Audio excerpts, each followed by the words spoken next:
What really happened with your host, Mike Rivero. The history the government hopes you never learn. Here is your host, Michael Rivero. And aloha, America. Welcome to our show today. It's Monday, March 20th, 2017. And if you're hearing a slight difference in the audio, it's because Republic Broadcasting just put in a brand new mixer board in this control room. I can even hear the difference out here on the end of this Skype connection. A lot wider audio spectrum. More highs, more lows, and it sounds a lot better. So definitely moving forward on all of this stuff. It is Monday, March 20th, 2017, start of a brand new week of insanity. The phone lines are open, 800-313-9443. Mike is in our control room ready to answer the phone when you call on in. And obviously the top story today is they started today the House Intelligence Committee hearing on Russia's tampering in the 2016 election. And this thing was a kangaroo court right from the beginning. Schiff's opening statement came across as if there's absolutely no question Russia was aiding Donald Trump against Hillary Clinton, that there's no question whatsoever that that Russia was hacking into the Democrats' database and all the rest of it, and obviously providing enough clips for the corporate media to present to the American people who are not actually listening to the hearings that this is a done deal, and the Senate committee has concluded this is what actually happened. Now, if you actually hung around, though, you would find out that we once again kept hearing, well, we think maybe could be kind of rumor, innuendo, hearsay, no actual evidence. Comey is definitely out there trying to throw Donald Trump under the bus, and I think Donald Trump is now beginning to realize what a hideous mistake he made keeping Comey on as head of the FBI. Because Comey basically said that he has seen no evidence to back up the president's claims that Obama was bugging the Trump campaign. But then he turns around and, yeah, there's no evidence yet about Russia interfering with the election, but we have an ongoing investigation. See, that's the new propaganda thing. If there's an ongoing investigation, there must be guilt. And so Comey has definitely shown his true colors.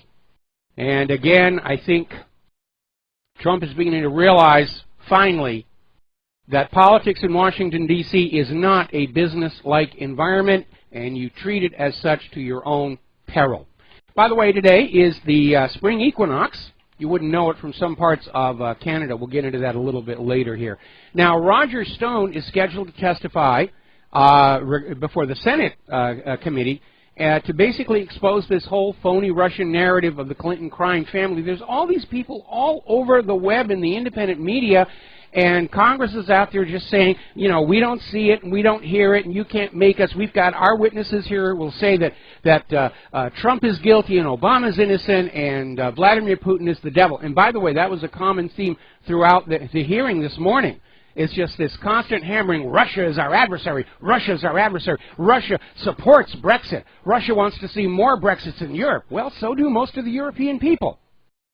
And it's fully on display. What is going on is the globalists, they're seeing this as their last big battle to achieve their agenda of a single planet government holding us all in slavery until the end of time.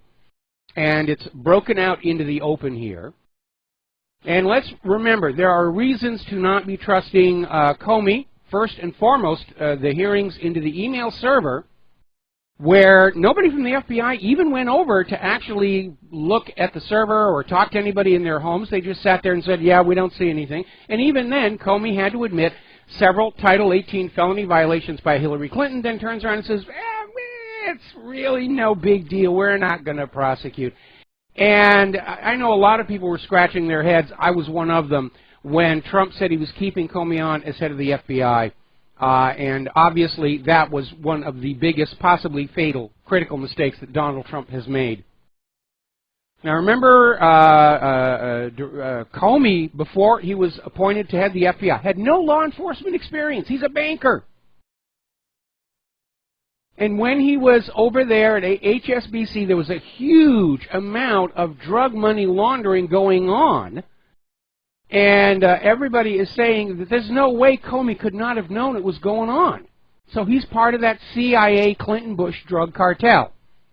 And that's why he's doing what he's doing. Remember a while back in September 2016, Representative Jordan was able to get Director Comey to admit there was a cover-up of evidence tampering going on. This whole system is just proving itself to be completely, irrevocably, irredeemably corrupted. And my disgust with the U.S. government as a whole is at an all-time high.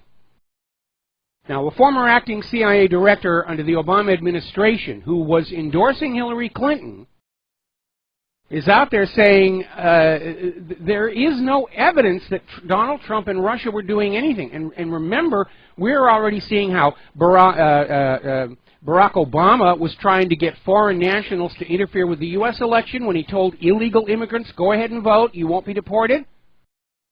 That's foreigners tinkering with the American election. Nobody's making a stink about that. We have all these investigations going on into George Soros and his NGOs funded by U.S. taxpayer dollars from Obama's Department of Justice slush fund that were over there pushing leftist governments in other countries. That's tinkering with elections. Nobody's talking about that. We're going to do a quick shout out to our on-air affiliates who are just now rejoining the network. We're talking about the start of these congressional kangaroo courts to claim that Russia stole the election for Donald Trump and that there's no way that Barack Obama would have been spying on Donald Trump. How could you even think that of America's first black president? Now, House Intelligence Committee Chair Devin Nunes is reiterating there is no evidence that anybody has presented proving any kind of collusion between Donald Trump's team and Russia. And even so, the opening statement by the ranking member was just, it was all presented as if it was an established fact. And that's obviously going to be the video the corporate media is going to be feeding to the American people tonight. Meanwhile, Nunes himself is under tremendous pressure. Article coming out of Russia Today. The vultures are circling Nunes for seeing no evidence of Trump-Kremlin collusion. What we're seeing here is a revival of the McCarthy-era tactics. We all know that Russia is doing these evil things, and if you can't see it, then you must be a Russian stooge. That's going to be the next thing. Anybody not going along with the claim that Russia stole the election for Donald Trump is going to be denounced as a Russian stooge. It's the Red Scare all over again. It's amazing here. Now, there's a veteran CIA officer, Gary Bernstein. He has now gone public, saying, yes, Obama used NSA and the FBI to spy on Donald Trump. The whole nation's infrastructure is set up so that those in positions of power can watch anybody, anywhere, anytime.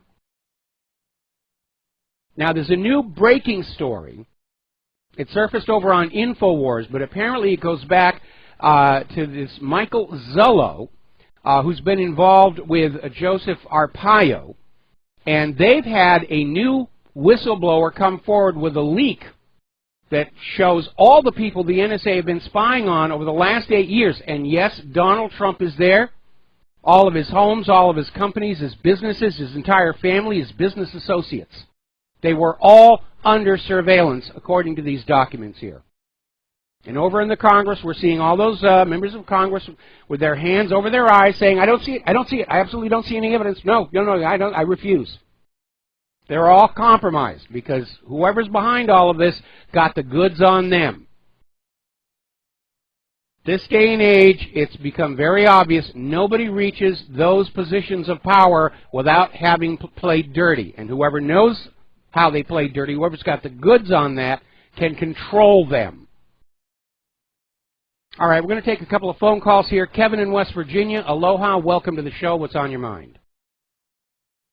Hey, Mike, you hit the nail right on the head with the with InfoWars and Drudge releasing the information that they have the NSA database all the way back to 2004 that Bush and Obama were spying on Trump. Yeah, well, again, there's that Bush-Clinton CIA drug cartel, and they're absolutely terrified of Donald Trump, and more to the point, they're terrified of a populist movement. We're getting some noise on the line here. There's terrified of a populist movement that could actually call for a full, real investigation. How can we push that? Well, how can we push that? We're going to have to get into the there? streets of Washington, D.C. and scream and say, we want that narcocracy brought down. Or let's be honest, we're at the point right now where there are only two possible future courses of the United States. One is a collapse of the federal government, possibly triggered by this civil war the liberal snowflakes seem intent on starting, and the other is the war hawks succeed in getting us into World War III, and we lose it. Those are the only two possible outcomes I see from this point forward. Yeah, and with the whole North Korea thing kind of scares me a little bit to divert attention away from this whole NSA breach of the database. Whoever this guy is, Dennis, and I forget the last name, he's a hero, like Snowden and like Julian Assange. I believe in all my heart that this guy needs to be put up, I don't want to say on a pedestal, but we definitely need to commend his actions and thank him for what he's done. And we need to support his actions by taking everything that's being released and just flood it onto social media, flood it to our email lists. At this point, it is very obvious the corporate media is going to do everything they can to sell the idea that Putin and Trump are evil and that Obama, Clinton, Bushes are just sweetness and light, and we should have never, ever been so impertinent as to put a populist president into the White House. It's outright war between the corporate media and the free American people, and the free American people better dig in and start really working on this. Let's get this done. You have a good day, Mr. Rivero. All right. God bless and Godspeed. All right, thank you very much. Here we're going to switch over to Dustin in New Jersey. Aloha, Dustin. Welcome to the show. What's on your mind? Yeah, hi, Mike. Yeah, I was watching this. What a disgrace. This is what this country's come to, Mike. Yep. All lies. You know, all lies, lies, lies. They know. They're not telling, you know, they know they're lying. Yes. They themselves know.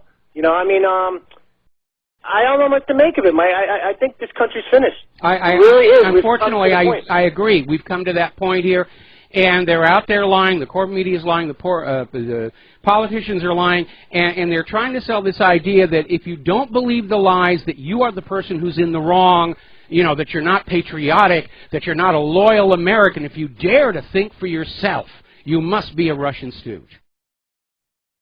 Yeah, just ask Rand Paul. John McCain's on board with this whole globalist agenda. Look what he said to Rand Paul. Yeah, you know, I mean, working for Putin here. Washington Post was saying all of the independent media are arms of Russian propaganda, including my website. There was that list that Harvard University just put on out, you know, trying to denounce us all.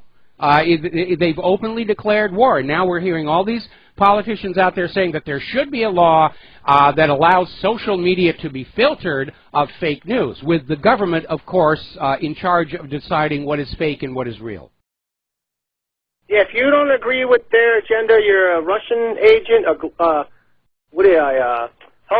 Islamophobe, racist, fascist, whatever, the same playbook. It's so sickening, and I just, a lot more American people need to say stuff to other people what's going on, because this is going to lead to even more division in this country. So your Congress and Senate is actually going to create more division in this country with this Russian thing, because I just don't and see that's on top of the liberal snowflake snowflakes splitting the country between blacks and whites, men and women, gays and straights. I mean, the whole nation is beginning to fragment. And again, this is a repeat of the pattern that we saw in the Soviet Union just a couple of months before it all began to fall apart. And given a choice between a world war that we're going to lose and seeing the collapse of the federal government, obviously I favor the collapse of the federal government because a lot fewer people are going to be hurt. The money junkies will be hurt. Who cares about them? The politicians will be hurt. Who cares about them? So, you know, better a collapse of the federal government than a world war that we're going to lose. Hey, Mike, on just the previous caller was talking about North Korean thing is aimed at China, because China is a threat to that globalist oligarchy financial system, which, by the way, doesn't the debt ceiling come up this year? Well, it sort of came and went, and they're sort of pretending it doesn't really exist anymore. Congress says they may have a debate about it sometime in the autumn, but at this point they're just pretending the debt ceiling doesn't exist anymore, and they're borrowing and spending for more war like it's going out of style. And, you know, it's sort of ironic because the more they inflate the U.S. money supply and make the dollar worthless, the more other countries want to stop using that U.S. dollar, but that wanting to stop using the U.S. dollar is what triggers the wars. Yeah, because if you look, the only people buying the U.S. debt is the Federal Reserve now, right? Instantly created fantasy money to buy up instantly created fantasy treasury bonds. It's just a paper shuffle back and forth to try and make it look like there's still a working economy in this country, and there isn't. And you don't need me to tell you that. Go down to your local shopping malls or the main street of your local town. Look at all the retail vacancies. Look at the decayed roads, the corroded fixtures. Look at the infrastructure. Look at all the homeless and hungry people out there. There's no way that you can think this is a working nation, a working economy anymore in this nation. It's not. Look in California, on the sides of the highway, there's tent cities now, and then in L.A., and not reporting on the news because that'll be bad news. So, they're probably going to give a plane ride to the next town, right? Well, they are, and everybody's trying to shovel the homeless someplace else, but there are simply too many of them. Here in Hawaii, they're just trying to get them out of Waikiki because it looks bad for the tourists. But, I mean, they're all around that Pearl Harbor area. If you remember that Dog the Bounty Hunter show, apparently there's a huge encampment up in the Helemanu Hills, and it's so dangerous up there, social workers don't even go up there to do a head count because they're afraid of not coming back. I mean, I don't know, maybe they're eating the government workers up there, in which case let's get a bus and throw some more government workers on there with some ketchup and mustard and relish and soy sauce, lots of soy sauce, and send it back up into that Helemanu Hill region. It's amazing. They find money for weapons. They can give two craps about, like, people either freezing to death or that's exactly not right. having no food. That's exactly right. And there's more confirmation later on in the show where the mindset in Wall Street and Washington, D.C. is same thing I've been saying for months. If they can't get a major war going, this nation is absolutely finished. And that's why they're pushing. Now, as far as North Korea is concerned, the interim president of South Korea does not want to go to war. In fact, he's very much pro-reunification that they were talking about 5-6 years ago. China's pushing back saying absolutely not. And so Tillerson is out there trying to make it sound like the U.S. is accomplishing something over there, but they didn't. So the next step is probably going to be the U.S. going into South Korea and trying to rig their elections to get a war hawk as the new president of South Korea. Then they'll move forward. If that doesn't work, they'll try a false flag, missiles into South Korea, missiles into China, missiles into Japan, maybe even a missile over here to Hawaii. But they are desperate. They are absolutely desperate because they truly believe that without a major war to distract us all from what's gone wrong with this country, that it's all going to fall apart. And we're going to lose that one for reasons I've stated before. Anyway, Dustin, going to let you go. Got a lot of callers today. Steve in California, aloha. Welcome to the show. What's on your mind?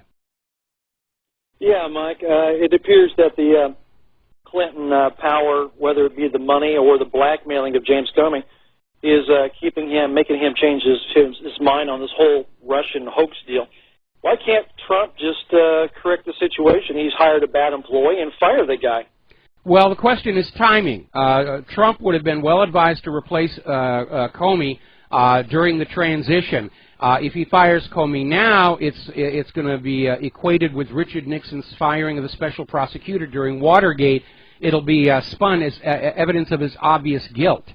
And so Trump played that one very, very badly, and he's in serious political trouble. Because all they need to do is convince the American people there's just a possibility of collusion between Trump and Putin, and then they can go on in with the 25th Amendment and say, you're just going to have to step down for a little while until we know for sure one way or the other. And that is where I think they're heading with this. They're not going to prove there was collusion because there wasn't. What they're going to do is use the possibility there was collusion in order to force Trump out of the White House. Yeah, I agree that from the very beginning that was a poor choice keeping this man in office, that he should have got rid of him. Hey, one last thing. I know that Obama went to the NSA, tried to get approval for wiretapping, surveillance. FBI turned him down. NSA turned him down. The FISA courts turned him down. But what I understand is the British intelligence had their hands on this now. So it would not be U.S. hands spying, but it would be British intelligence. Is that correct? Yeah, well, that goes back to the Five Eyes Echelon program of the 1980s. Each participant spies on the citizens of the other country, trades the data to get around the laws saying you're not allowed to spy on your own people. Anyway, Steve, got to let you go. Got to take a break for commercials. We'll be right back. Aloha, America. Welcome back to our show. We're going to take a few more phone calls, then we're going to close the lines and get on back to the news here. And so let's talk with Tom in Minnesota. Aloha, welcome to the show. What's on your mind? Aloha, Michael. It appears to me that the biggest religion in America, maybe the world, is belief in government. You know, believe what we say and don't you dare use reason. Oh, absolutely. There's no question. Government operates as a religion. It depends on the blind faith and belief and obedience of the masses just to be able to function. So does banking, for that matter. And that's why I keep saying you should never allow belief to be any kind of a framework for your thought processes. But they need belief to control us, and that's why from the very youngest age we are bribed to allow belief to overrule reason and objectivity. Believe in the bunny rabbit, you get chocolate eggs. Believe in the red man at the North Pole, you get a bicycle. Believe in the tooth fairy, and on and on and on. As little children, we are brainwashed to allow beliefs to overrule all other mental processes. Yes, I'd like to personally ask the Christians out there, I am not one, but I've read their New Testament, and I see a Prince of Peace, and I'm wondering why they constantly follow the God of War government every time it grabs them by the nose and leads them away. Well, there's a legal reason for that. Churches operate as a 501c3 for their tax-exempt status, and as such, they are not allowed to be advocates for political issues. Now, obviously, in a very general term, you can talk about war, you can talk about peace, but any congregation is basically going to be looking at, any church is going to be looking at the congregation, what their makeup is. If you have a pastor who's got a church primarily full of military people, they're going to talk about the glory of war, because otherwise the people are going to go someplace else and throw their coins into a different collection plate. So, so in the big... Say again? In the big picture, who are they submitting to? Well, it goes back to Romans 13. You know, render unto Caesar that which is Caesar's. If Caesar says go to war, well, then if you want to go to heaven, you'll have to go off to war. Yeah, and I think McCain's the new high priest there, the way he treated Rand Paul and basically everyone. If you don't agree with what I say on this treaty, then you're Putin's stooge, you know. Yeah, they're bringing back McCarthyism. They're bringing back McCarthyism, the Red Scare. And you need to go back and look at McCarthyism, the abuses of it, the huge fight between the government and Edward R. Murrow, which cost Murrow his ride at CBS. And all Joseph McCarthy suffered is he had to sit in the back row of Congress for a little while. And that was basically it.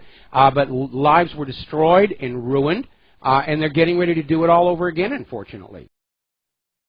Yep. So I think people need to realize, though, that government is being treated as a religion, and people better start using reason, or we're going to go down a very bad path. You know, there's a very good movie came out a few years ago called Good Night and Good Luck, which was Edward R. Murrow's signature sign-off. It was actually done in black and white. It's a very wonderfully done movie. George Clooney's in there. In fact, I think Clooney directed it or produced it. And you need to hunt that down on Netflix and watch it. It's a very accurate telling of what happened. It even uses a lot of original source footage about just how the McCarthy... Sorry? I think he was related to Murrow, wasn't he? Clooney, I think. No, he was the nephew of Rosie, the singer. The singer, yeah. Rosemary Clooney. Yeah, Rosemary Clooney. That was it, which led to a certain embarrassment on "Oh Brother, Where Art Thou?" because everybody assumed that George Clooney could sing until he actually got up and did it, and that's why all of his stuff had to be looped. Anyway, we're going to let you go here, and we're going to start with James in Charlotte. And James, I'm probably going to have to take you over the commercial break. James, are you there? Hello? Yes, you're on the air. Oh, yeah. Okay, thanks. You just mentioned one of my favorite movies, Good Night and Good Luck. Yes. I think everybody should watch that if they get a chance to do so. I'm beginning to wonder, Mike, if Trump has got any allies left at all in Congress. There's abundant evidence available to the Intelligence Committee to ask some pertinent questions, but they just refuse to do so. They keep concentrating on this point of whether or not Obama ordered surveillance, when they know full well that the president does not have the authority to order surveillance on American citizens. Well, they're trying to nitpick and play word games to get around the issue. I mean, they never actually proved that Richard Nixon ordered the bugging of the Democratic or the burglary of the Democratic National Headquarters, but he still had to resign. Going to let you go here. Going to take a break for commercials. We're going to be closing the phone lines. Back with more news after these few words. And aloha, America. Welcome back to the show here. And I just found a clip from that movie we were talking about, Good Night and Good Luck. And it's a clip basically of the speech that Edward R. Murrow gave toward the end of his career. He's being honored for the amazing person that he had been, true to the basic principles of journalism, and certainly his fight against McCarthy and the House Committee on Un-American Activities, which just destroyed so many innocent lives, targeting people who just didn't want to go along with this idea that, well, we beat the Nazis in World War II, we need a new enemy, it's going to be Russia, Russia, Russia, Russia. And very obviously, the government wants to go back there. They want to go back to the Cold War because they remember the good old days of the Cold War in the 1950s and the 1960s, where all they had to do was shout Russian at us and we would obediently wet ourselves, salute the flag, and fling our money and the lives of our children into whatever war they wanted at the moment. And they miss those good old days of an unquestioning, obedient American people. And they think a new Cold War is going to bring that back. I'm afraid they have seriously miscalculated. Because especially for people of my age, we remember that Cold War. We remember the over-the-top propaganda. And we remember how it was all a lie to trick us into obedience, trick us out of our money, trick us out of the life and limb of ourselves, and then later on our children. And they're trying to do it again. Now then, former CIA officer Larry Johnson was recently on the Alex Jones show and basically confirming again from multiple intelligence sources that, yes, Donald Trump was being spied on during the presidential election. Now, Obama's defenders are trying to say, well, you can't prove he ordered it. Well, once you prove that the surveillance took place, somebody ordered it. Who's going to take the fall for that? If both the CIA and NSA and GCHQ and the FRA in Sweden were spying on Donald Trump, where's the one point those all come together where somebody could say, we need to do this? And as I mentioned before, nobody ever actually proved that Richard Nixon explicitly himself gave the order for the burglary of the Watergate Hotel. But he still had to resign. Now, article over in katon.com, The Unholy Alliance Against American Freedom. It's a very good article. And starts out, the Democrats, the liberal media, the snowflakes, they're bad losers, and they're making themselves look ridiculous with their continuing campaign against Donald Trump as the president. But do not underestimate them. The reality is that Donald Trump, American democracy, and the free world as a whole are in grave danger because the war on Trump is just the local face of the war on independence and sovereignty by the globalists. Now, the good news is we've forced them into view, into public view. For the longest time, the globalists, the New World Order people were operating in the dark. You didn't know it was out there. Every once in a while, you'd have somebody like George Herbert Walker Bush would slip up and talk about a New World Order in his speeches, but that was it. Now we're seeing it everywhere. Interference in the Scottish independence referendum, interference in the Brexit, interference in our election. And by the way, keep in mind, as they talk about Russia, Russia, Russia, Russia, all of the election fraud that has been uncovered so far favored Hillary Clinton. And that's why you know this blame Russia, Russia's the bad guy. It's just so much USDA choice bovine excrement. They want to convince you that you must hate Russia so much that you will forgive and forget all of the abuse you have suffered at the hands of the United States government and Wall Street, throw a snappy salute at that flag, and fling your babies onto the enemy's bayonets. Now, Bernie Sanders is out there saying that the Democratic Party, as it is constituted today, is sinking like the Titanic. The shenanigans that the Democratic National Committee played during last year's primaries and then the election have left a sour taste in people who are Democrat in their thinking. And Bernie Sanders is talking about forming a new third party from which he will probably draw much of the current Democratic Party's rank and file, who are feeling like they were ignored, abused, they were treated like, give us your money and your vote, and otherwise shut up, we know what's best and you don't. Meanwhile, getting back to this idea of the desperate desire for a war in the hope that we will all forget what's been going on, because it worked the last two times. You know, crash of 1917, World War I, crash of 1929, World War II, crash of 2008, World War III. See, it all works. It's going to work. So now we have Representative Seth Moulton. He's a member of the House Armed Service Committee. He is a liberal Democrat, and now he's out there all over the media saying that nuclear war with Russia is a possibility, and we have to prepare for it right now. So I imagine they're going to take that little 1960s cartoon with Bert the Turtle, duck and cover, and start showing it to the kids. And that whole duck and cover cartoon was a piece of propaganda. None of the recommendations in that film would actually work to protect you from a nuclear attack. The purpose of the film was to convince little kids that nuclear war was survivable so that they would go home and tell their parents, well, we learned in school that nuclear war is survivable with just a little bit of preparation, in order to push back against the growing opposition to the existence of these weapons by the generation that had actually seen firsthand what they can do.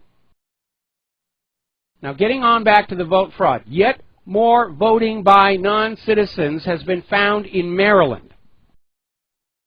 More and more they're digging on in, they're filing lawsuits. The various election commissions are trying to push back and saying, no, no, no, you're not allowed to look, not allowed to look. The NAACP is now out there saying that anybody who's questioning the accuracy of last year's election is just doing so from racist motives, that they resent illegal immigrants voting in the election. It's got nothing to do with resentment. It is illegal for an illegal alien to vote in our elections. And we've got that video of Barack Obama out there saying, sure, vote in our elections. You won't be deported. Immigration's not going to be around those polling places. Yes, feel free to vote in our elections. That right there is evidence of incitement to commit election fraud. Now, over in Great Britain, they have been looking very closely at the 2015 Great Britain general election, and according to the British police, they're finding indications Nigel Farage was the victim of massive election fraud. And so now we have this article, this came out of the Express in Great Britain, where Jean-Claude Juncker, the Führer of the European Union, is out there saying Marine Le Pen will not win the French presidential election. It's absolutely certain she will not win. I guess the subtext of that message is we screwed Scottish independence, we really came close to screwing Brexit, we almost screwed Trump, we definitely screwed Geert Wilders, we screwed Farage, and we're going to screw Marine Le Pen so bad she won't be able to sit down for a week. They're not even trying to hide the fact that elections have become, for the most part, an illusion. And in this country, if Donald Trump does not come down hard and overhaul our election system, he's going to be a one-term president. Because following the disaster last year, where the election riggers were not able to overcome the will of the American people, do you think they have quit? Do you think they've taken down their shingle, election stolen, and retired? Of course not. They're going back to their backers and saying, we need twice as much money. If we'd had twice as much money, Hillary will be president, and we need twice as much money to get Trump out of the White House. And the big money people will pay it. Right now, the American election system is a disgrace. It is designed to facilitate and conceal election fraud. We need an election system that is very difficult to rig and very easy to find the vote riggers when it happens. That's what we need. And we ought to have a very simple rule, and it's in the blueprint for the New America. If a campaign is caught engaging in election fraud, that candidate is immediately banned from public life. These days, people are trying to steal election. They're trying to steal the entire country. Does the punishment fit the crime? No. Because if they steal the election, they've got the country, what they wanted. If they fail to steal the election like Hillary, she's still out there saying, I'll go be mayor of New York City now. There is no incentive under current U.S. law not to try and steal an election. Now, getting on over to the corporate media and their hysteria, which is definitely rising, Newsweek is now out there accusing WikiLeaks and Julian Assange of working with Russia. They're in cahoots with Russia. Their arms are Russian propaganda. Anything that doesn't agree with us, that's a tool of the Russians. We're getting into McCarthyism again. We really, really are. Now, interestingly enough, during this morning's hearings, James Comey did acknowledge that there is no evidence that Russia was dealing directly with either WikiLeaks or Julian Assange.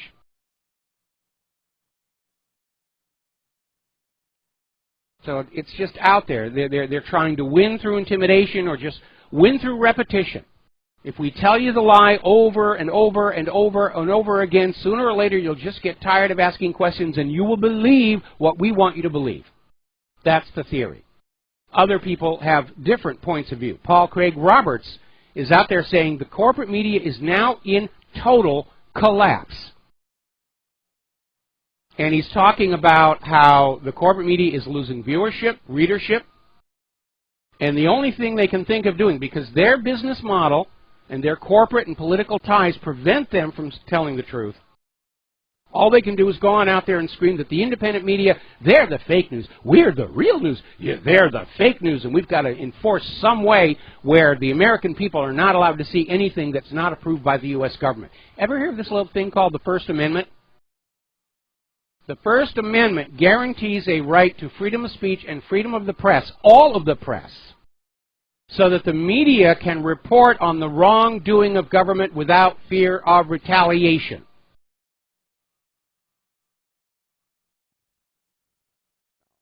Now then, a little bit of good news over on the forefront with Rachel Maddow, who is still trying to deal with her faceplant over Trump's tax records, especially since it came on out. They're the exact same tax forms the Wall Street Journal had last summer when they came on out and said, well, we've got his tax return. There's nothing there. He paid taxes. And apparently there is a big stink going on with NBC management, because even though MSNBC is sort of a quasi-separate news division, NBC management is very angry that they were not even consulted on this grandstand, desperate attempt at a PR stunt that went horribly, horribly wrong. Well, Rachel's dealing with that. And now she has other problems. First of all, remember that by leaking Donald Trump's tax returns on TV, she committed a felony. And now Judicial Watch, Larry Klayman, the founder of Judicial Watch, is now suing Rachel Maddow for defamation. And she got served on that one this morning. It's time for the people to fight back any way we can. Lawsuits, exposure on social media, through the email. This is the final battle for the soul of the United States of America. If the deep state wins it, they're going to establish a dictatorship that will make Mussolini and Hitler blush. They're that scared of a free-thinking, skeptical American population. Speaking of which, very interesting story out of Investment Watch blog. Apparently, education experts are saying that children should be taught to recognize fake news in school. So when your kid goes to the state-controlled schools, instead of learning how to actually do anything that might get them a job, they're going to be propagandized. Global warming, human-caused global warming is real. GMOs are safe. They're doing that up in Canada. The Canadian schools are now teaching little tiny kids GMOs are safe. Don't believe anybody who says otherwise. And so now we've got this idea where the kids will go to school and they'll be taught endlessly The corporate TV news networks are real. These newspapers are real. Everybody else is just a tinfoil hat, kook, wingnut, conspiracy theorist, and you don't want to look at them. You absolutely don't want to see them. I view this as probably about as successful as those anti-drug programs in the schools, which haven't worked at all. What will happen is the kids will go home and say, gee, I wonder what it is that they don't want me to see. Because kids are like that. Now, the BBC, on top of all of its... let me take a moment out here. Let's be fair and let's be just about BBC. The new season of Top Gear with the new hosts, they've gotten the magic back. Claire and I watched that, and we're still going to watch Grand Tour, but we're going to watch the new Top Gear. They did get it back. They got the magic of the show back. That's on the good side. On the bad side, apparently a show made by Richard Branson's son's firm was trying to do a documentary about Australian Aborigines ravaged by alcohol addiction. And they showed this video that was supposed to be a party where everybody's just getting incredibly drunk, and it turned out it was actually a wake. And they got called on it, and as it turns out, they couldn't find footage of Aborigines getting drunk at a party, so they just went ahead and used the video from the wake and hoped nobody would notice. Too bad. That doesn't work in the age of the Internet. Apparently, somebody did a study of all the terror plots in 2015 and discovered 94.2% of the terror plots in 2015 were created by the FBI itself. Find some poor schmuck talking me into doing something dramatic, give them the bombs, the materials, whatever, swoop in and arrest them, get the headlines, the FBI is succeeding in the war on terror. They're really good at smashing up terror plots they've created themselves, aren't they? And they're doing it to keep up the fear, and they're doing it to justify their budget. Because as you know, Trump's budget axe is coming on down, and now the FBI is going to Donald Trump and saying, look at all the terror plots we thwarted in 2015, that's why we have to have the money. And it's a fraud. 94.2% of all the terror plots in 2015 were created by the FBI itself. They're not the swell bunch of Joes that you saw on film and TV shows. Comey just demonstrated that again this morning in the hearings. We'll be right back. Aloha, America. Welcome back to our show here, turning over to the war zones, emphasis on the plural. I don't know. At what point do we say it's a world war? I mean, we're missing the Big Bang, like the Lusitania or Pearl Harbor or the USS Maine, but look at how many places around the world the U.S. is militarily engaged in. Sure starting to look like a world war to me. Anyway, apparently, along with all the other deployments, a U.S. landing ship with Marines has entered the Black Sea for drills with the Romanian Navy. Again, this is all taking place right on Russia's doorstep, but if Russia complains, corporate media is going to say, see, Russia's being hostile. Russia doesn't respect our right to go wherever we want. Well, just imagine if a Russian carrier group showed up in the Gulf of Mexico, which for the most part is considered international waters, what do you think the reaction of our politicians and corporate media would be? Oh, the Russians are here, the Russians are coming, we've got to do something. Amazing. Story coming out of Russia today, the West sights are now clearly set on Iran. And the problem is that apparently the war in Syria, part of the motive for that was intended to weaken Iran, to complete the encirclement of Iran. And at this point, it's pretty much obvious that however the situation in Syria resolves itself, it will not be in accord with the U.S. agenda. It looks like the Syrian government is going to be back in charge of pretty much most of that country. So they're desperate to bring Iran to its knees. Now, remember, all the way back, I think it was 2005, General Wesley Clark blew the whistle on what was really going on here, saying that there was a plan by the U.S. government to overthrow, regime change, or conquer every single oil-producing nation in the Middle East to force them to sell their oil only for the U.S. dollar. And the last one on the list was Iran, and that was scheduled to happen in 2008. Obviously, a little bit off the timeline here. But that's what's driving this. The United States is a failed empire. Our manufacturing has declined. The products that we have, that we offer to the rest of the world to buy, are seen as overpriced, over-bloated, prone to failure, junk. I remember when I was a kid and they said, made in Japan means junk. And today it's the reverse. Made in Japan, you're going to get something that really works. Made in America, probably going to fall apart. Nobody wants our GMO agriculture. The only thing still holding up Wall Street is the forcing of other countries to use U.S. Federal Reserve notes for cross-border trade and banking. And that means those countries have to come to the United States and either bring us manufactured products or agricultural produce to trade for those pieces of ink and paper, or they have to borrow the ink and paper at interest before they can go on out and do the business they want to do. And that's what these wars are trying to reinforce, taking the world back to Bretton Woods. And Iran is a holdout. Iran wants to use their own currencies. And of course, Iran is one of the few remaining nations left on earth that do not allow private central banking. And that has made them an enemy of every other nation that is enslaved to private central banking. We're going to take a break for station identification, and we'll be right back. Aloha, America. Welcome back to our show, hour number 2. We're going to go ahead and take a phone call and then get back to the news. Mark in North Carolina, aloha. Welcome to the show. What's on your mind? Yeah, how you doing, Mike? Mike, I was listening to earlier part of that, those hearings here with Comey. Yeah. And I'm going to say this about, as far as Donald Trump goes. Donald Trump is now showing weakness. He's showing extreme weakness. He's letting the wrong people in his cabinet. He's letting the wrong people into his government as a whole. And now with Comey, and he did the wrong thing in firing General Flynn. Now, what he needs to do, and he needs to do it real quick, and it's fire James Comey. I'd say immediately. Well, see, unfortunately, it's the timing issue. It's the timing issue here, because the corporate media will tarnish Trump with it. They'll equate it to Richard Nixon's firing of the special prosecutor Archibald Cox.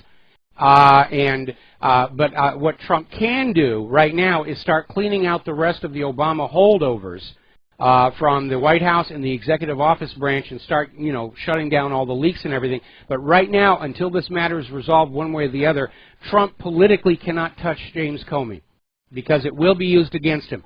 Trump has no sympathy whatsoever within our federal government and the corporate media. They're that afraid of him. I tend to disagree with you on that, Mike. Okay. I'll tell you why. I think if he goes to the American people and explains why he's getting rid of this clown, and going into detail what this man is doing, what he's done, how he covered up Mr. Slick Willie there, and by the way, he needs to also have a special prosecutor immediately to go after her. And that he's also going to investigate Comey with a special prosecutor.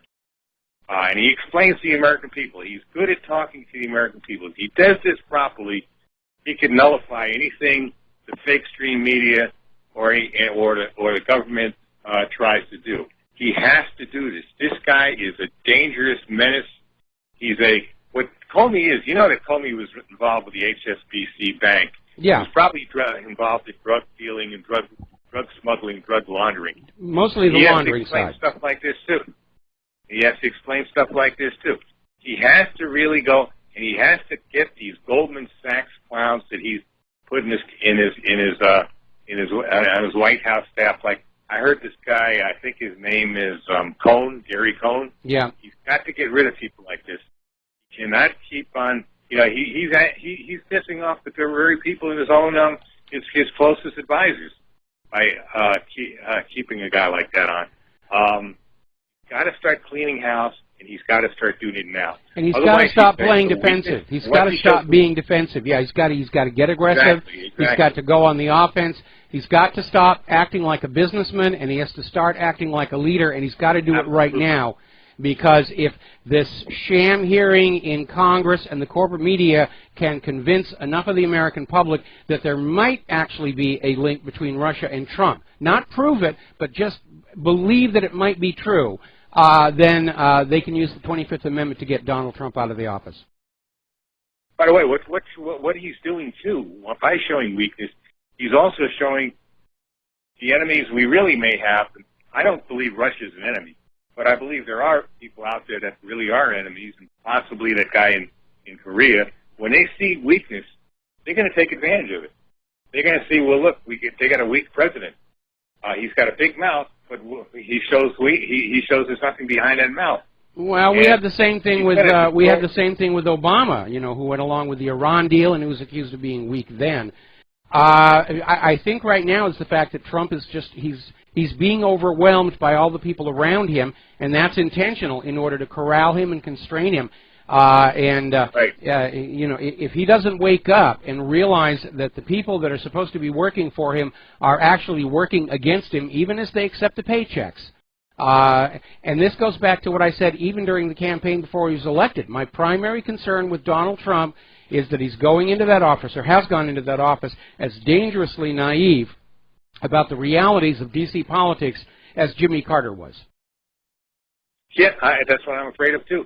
Because he's got to understand, he's not building a gambling casino. He's not building a luxury hotel. He is dealing with the worst sharks, with the worst scum imaginable. He's dealing with predators, both in government, media, and others who have something, who don't care about this country, and with the so-called intelligence community, who don't care about this country. They care about their own power. They care about whatever money they can make on the side, and they only care about themselves. They hate this. They really couldn't care less about the people of this country. A guy like Comey is a prime example. I believe he was put in by Bush, if I'm not mistaken, which is really, as far as I'm concerned, Bush and Clinton are almost the same person. They are. It's a duocracy, and it all ties back. It all ties back to that CIA gun and drug running operation in Arkansas in the 1980s. That's the font from which. That's the font from which all of this corruption has spread, and it's gone far worse than the corruption we saw during Prohibition. Anyway, thank you for the phone call. We're going to let you go. We're going to close the phone lines again here. Do a quick little shout out to our on-air affiliates who are just now rejoining the network, and we're going to get back to the news here. Now, Russia has summoned Israel's ambassador to explain why Israel is conducting air raids in Syria. And obviously, Israel has zero right to be interfering with Syria at all. Syria is still claiming they shot down one of the Israeli warplanes. And apparently, Israel is upping the ante, saying that their plan is to destroy all of the Syrian air defense systems in order to allow ISIS to regain the initiative against Bashar al-Assad. Now, Syria's President Assad is out there with a statement saying, we're counting on Russia to prevent a conflict with Israel. They're sending a message that if Israel continues to push against Syria, to commit acts of war against Syria, that they might find themselves in a conflict with Russia. The danger of that, of course, is the U.S. government has already committed the United States of America, meaning your children, into any war involving Israel on Israel's side, even if Israel starts the conflict. And that would be one possible door into all-out World War III. It is very scary here. Story coming out of 12160, Israel escalating the aggressions in Syria. And they're still talking about all the areas of Syria that Israel is still illegally occupying, that they simply stole and will not give back. And that, of course, includes that Golan Heights area, which is full of oil and gas, and Israel is now stealing it from Syria. And they actually had the chutzpah to ask Syria to let them build a pipeline across Syria so they could take the oil and gas they're stealing from Syria and sell it to Europe. And Assad said no. And that was another reason everybody said, well, he's got to go. He refuses to play ball with us here. Now, Russia has struck a deal with the Syrian Kurds to set up a new military base in northwestern Syria. So Russia is going to be a power in the region for some time to come. Now, we've been seeing a lot of people sort of flipping back and forth, Western influence, Russian influence, Western influence, and so forth. And the latest one to do that, surprise, surprise, is Angela Merkel, who is extending an olive branch to Russia to try and solve some of the international conflicts. And she's talking about scaling back or ending the sanctions against Russia. Because all these sanctions have caused far more economic harm to Europe than they caused to Russia. And right now, Europe can't suffer that damage. It can't survive it. Between the predations of the European Central Bank, IMF, and the World Bank, and the huge, huge cost of the refugee migrant problem, Europe's economy, including Germany, does not have the resilience to sustain sanctions anymore. And so Merkel is now pulling away from the EU and the United States and saying to Russia, we might want to actually start getting closer to you. Now, on the downside, Germany is threatening Facebook with huge fines, fines of up to 50 million euros if Facebook does not remove independent media content from their platform. In other words, if you're in Germany and you try and post an article from whatreallyhappened.com, Facebook is under orders from the German government to take it down or face a heavy fine. Sig Heil, Sig Heil, Sig Heil.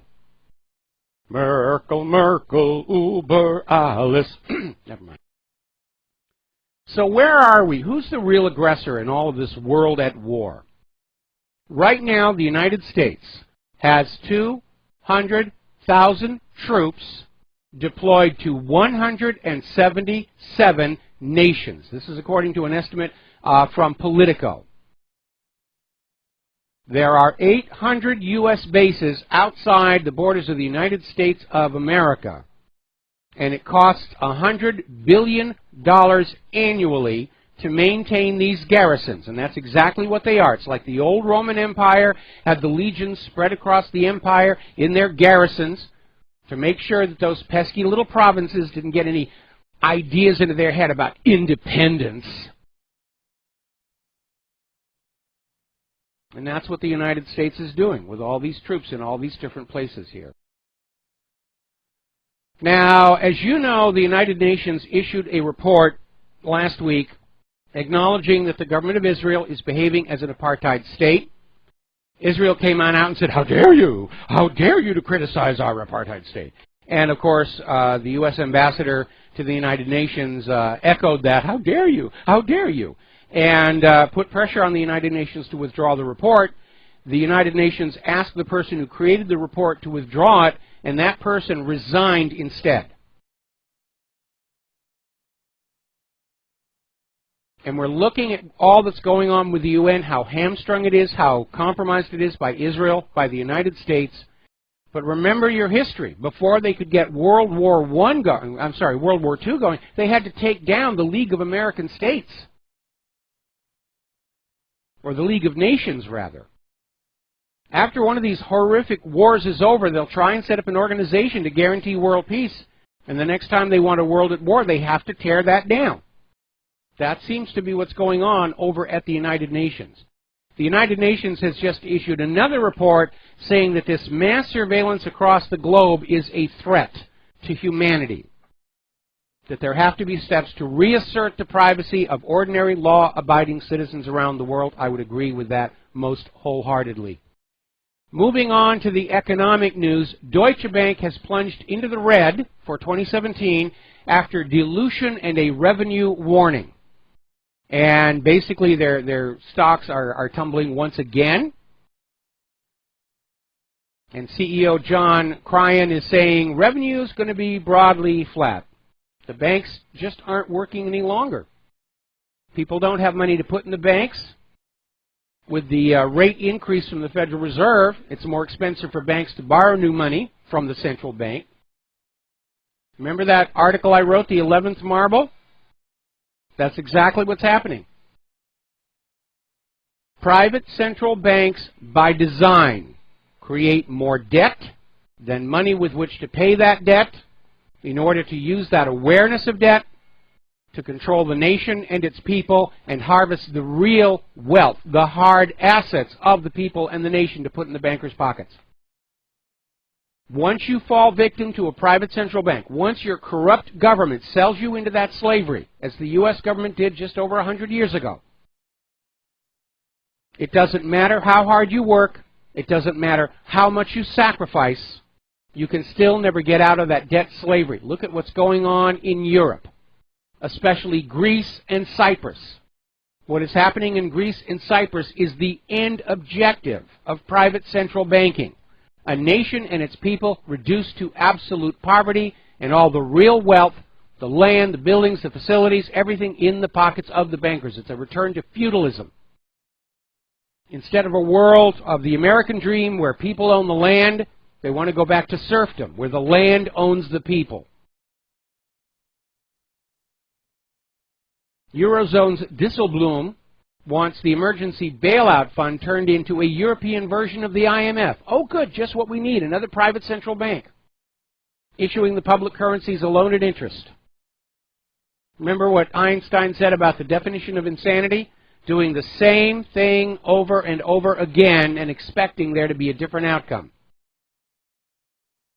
Private central banks always, ultimately, end up with an impoverished nation and an impoverished people and all the real wealth of the nation and its people in the pockets of the bankers. That's what it's designed to do.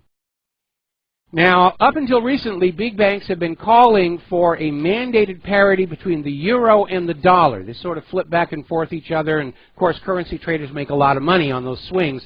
And apparently, I guess the currency traders got the upper hand on this because now the calls for euro-dollar parity, meaning one-to-one enforced by law, that's now been called off. That's been called off. They're going to let the currency exchange rate float for at least a little while longer. Now then, Eric Peters, the CIO of One River Asset Management, it's a hedge fund, is out there saying the odds of Trump succeeding are zero in the absence of a new war. So again, we're getting confirmation. The conventional wisdom on Wall Street and Washington, D.C. is that without a new world war, the United States is finished. And it doesn't matter how many American young people are killed and crippled, it's just the cost of doing business. Donald Trump has now rolled back the Obama protections on student loans. As you know, there's a huge problem with student loan defaults. These poor kids got suckered into going to college. College degree, it'll make you, you'll be a liberal, you'll be famous, you'll have self-esteem. And the colleges weren't really teaching these kids much of anything that led to any kind of a high-paying job. And that's how the kids were lured on in. Yes, we're going to saddle you with an average of $40,000 in student loans each, but you're going to get a high-paying job as soon as you graduate. You'll pay that off in 10 or 20 years. No problem. And it just didn't happen. The jobs are not there. The college degrees that most of these schools are putting out don't translate to jobs. How many art history majors are going to actually find jobs being art historians out there? In fact, usually you have to have a PhD to even be considered by a job like that. So apparently Obama put in rules that barred the student loan debt collectors from charging penalty fees on past due loans, and Trump has now said, yeah, they got to pay the penalties.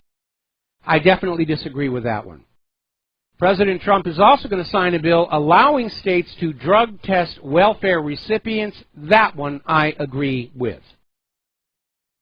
And that's mostly because when I was living in North Hollywood, California, there were a lot of druggy welfare recipients around. I got to see that firsthand. It is abuse of the system. Now, I don't want to end welfare to people who really do need the assistance. We certainly do have a lot of them. And I view it as a measure of how civilized a society is on how they treat their most vulnerable and fragile population. But there's absolutely no question that people who've fallen into all this CIA drug addiction are exploiting the welfare system to keep on buying those drugs. And that should be shut down. Now, we're hearing, according to thehill.com, there is a massive labor strike planned for the 1st of May. It's supposed to be a general strike across the nation in protest against Donald Trump. And it will be interesting to see whether it really manifests or not, but they're selling it just as hard as they can. And it's going to be on May 1st, International Workers' Day, which, by the way, was a big holiday in the former Soviet Union. May 1st is a communist holiday. Oh, we're going to have it here. We're going to go on a strike. We're going to bring down the government, bring socialism back. They're not bringing socialism back, by the way. What they're bringing is fascism. And the two are polar opposites. I'm a capitalist. I'd like to see a restoration of traditional American capitalism in this country. But if I have to choose between fascism and socialism, I'm going to lean socialism. We're coming up here on a commercial break. When we come on back, more about what's going on with the economy and more about the utter chaos that these private central banks have brought to the human civilization. We'll be right back. And aloha, America. Welcome back to the show. We're talking about the economic news. And over in the European Union, over in Greece, the rioting has become a constant daily fact of life to the point where nobody's really reporting on it anymore. They're looking at the news wire and saying, oh, there's a riot in Greece. Well, there was a riot in Greece yesterday and the day before and the day before that. But apparently Greek farmers are fighting police in Athens overcoming tax hikes and austerity. Because the message they're getting from the European Central Bank and the IMF and the World Bank is you must make do with less so we can have more. And when you're hearing that from the mouths of people who are living these elevated King Midas lifestyles, that's a tough sell. Now, the Greek people understand that much of that debt they are being crushed under was created through fraud between Papandreou and Goldman Sachs. And the attitude of the money junkies is, we don't care, debt is holy. Debt is sacrosanct. You will not question the debt. You will obey, and you will pay. And so will your children, and your grandchildren, and your great-grandchildren. Now, earlier today, Claire had occasion to call one of the banks we do business with about a very trivial matter, and she just got inundated. First of all, she had to sit through 5 minutes of recorded commercials before she got to a real person at the call center. The person at the call center didn't even want to deal with Claire's problem. Just was immediately out there saying, well, we've got this for sale, we've got this new service, we've got this, how about a new credit card, and blah, blah, blah. And it got to the point where Claire, who generally does not lose her cool, lost her cool. And as it turns out, looking at this article that's from the CBC, apparently past employees at a lot of these big banks are now going public saying that when they're working at the call centers, their management is telling them, you must sell new things to everybody who calls on in. And if you don't succeed in selling so much per week, you will be fired. So the call centers that are supposed to be there for customer service have been turned into just another advertising platform. And when banks are behaving this unethically, it's another signal they're in serious, serious trouble. Now, speaking of serious trouble, Radio Shack has had to file for bankruptcy for the second time this last week, and they've just announced they're closing 552 of their stores. 36% of the entire retail space of Radio Shack is about to close. And it certainly is a telling sign of the economic realities for retail. But of course, the Radio Shack that I knew as a kid was gone long, long ago. Somebody made a very bad decision to abandon their customer base of electronics hobbyists and just sell the same consumer level electronics everybody else was selling. And it was a disaster. Let's see, I saw a story come on by down here. Let me see if I can get back to it. Retail is in serious, serious trouble. Something like a 13% fall off in total volume this last month. People do not have money to go to the stores and buy things, and people do not want to use their credit cards. They're trying to break free of that debt slavery because they recognize that is what it is. Now, do you remember Jack Abramoff? Huge scandal, lobbyist, and it got really ugly.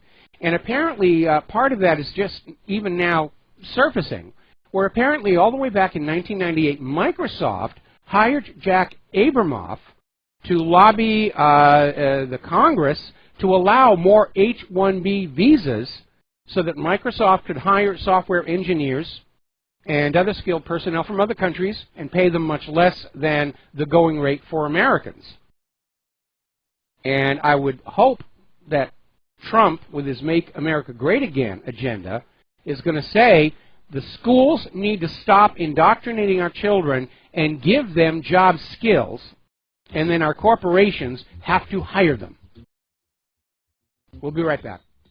And aloha, America. Welcome back to the show. And I'm going to step back a little bit because there's been an update to a story we mentioned earlier where Russia had summoned the Israeli ambassador over Israel's incursions into Syria with warplanes and in at least one case, a ballistic missile that was fired into Syria from Israel, ostensibly because those gosh darn Syrians were daring to shoot back at Israeli warplanes bombing their country. They're not allowed to do that, apparently. And now we are hearing that Syria's ambassador to the United Nations has basically said Russia is sending a message to Israel. The rules have changed. Israel is no longer free to act in Syrian skies. Period. End of discussion. Now, I would like to think that Israel would say, okay, we don't want to get into a shooting war with Russia.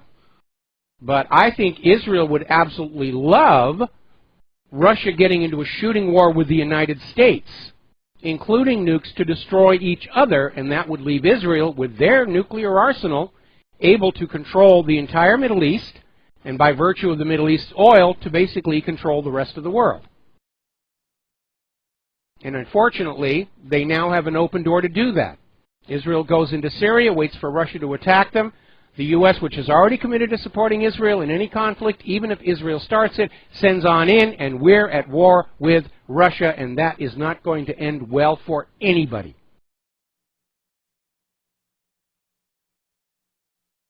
I remember many years ago there was a big stink where a French politician was overheard, wasn't a public speech, was just overheard saying, why must the world constantly hover on the edge of world war because of that crappy little country?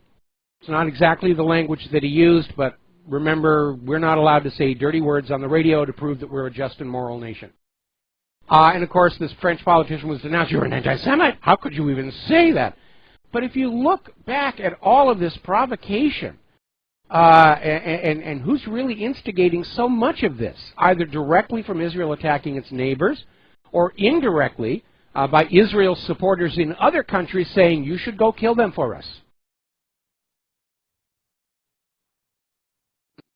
Now, Turkey, because of the brouhaha over whether or not Europe should make provision for Turkish elections for the Turkish nationals now living in Europe, Erdogan is now threatening to open the borders and send Europe 15,000 refugees a month. He's using them as a threat.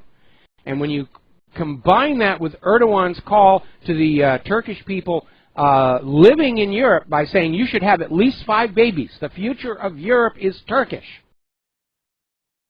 you get the idea. It is a very slow-motion covert invasion. Nobody's fooled by it. Marine Le Pen is out there saying the future for Turkish people living in Europe is back in Turkey.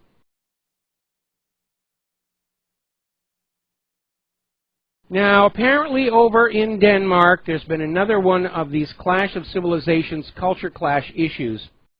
Apparently in the town of Silkeborg, this young couple were just sitting in front of a pizza parlor, eating a pizza, and apparently 5 Arab migrants walked up, spotted that the pizza had ham on it, said, "Are you eating pork?" And they said, "Yeah." And apparently they grabbed some of the pizza and threw it on the ground, and that started the fist fight. Now again, Vladimir Putin, Teddy Roosevelt, and yours truly, have always said it's a nice thing to go to another country, but it is a privilege, it's not a right. And when you go to another country, you learn to get along in that country. Teddy Roosevelt said, you're welcome to come here to the United States as long as you remember you are now in the United States. And you adapt to our laws, our culture, you have respect for our traditions.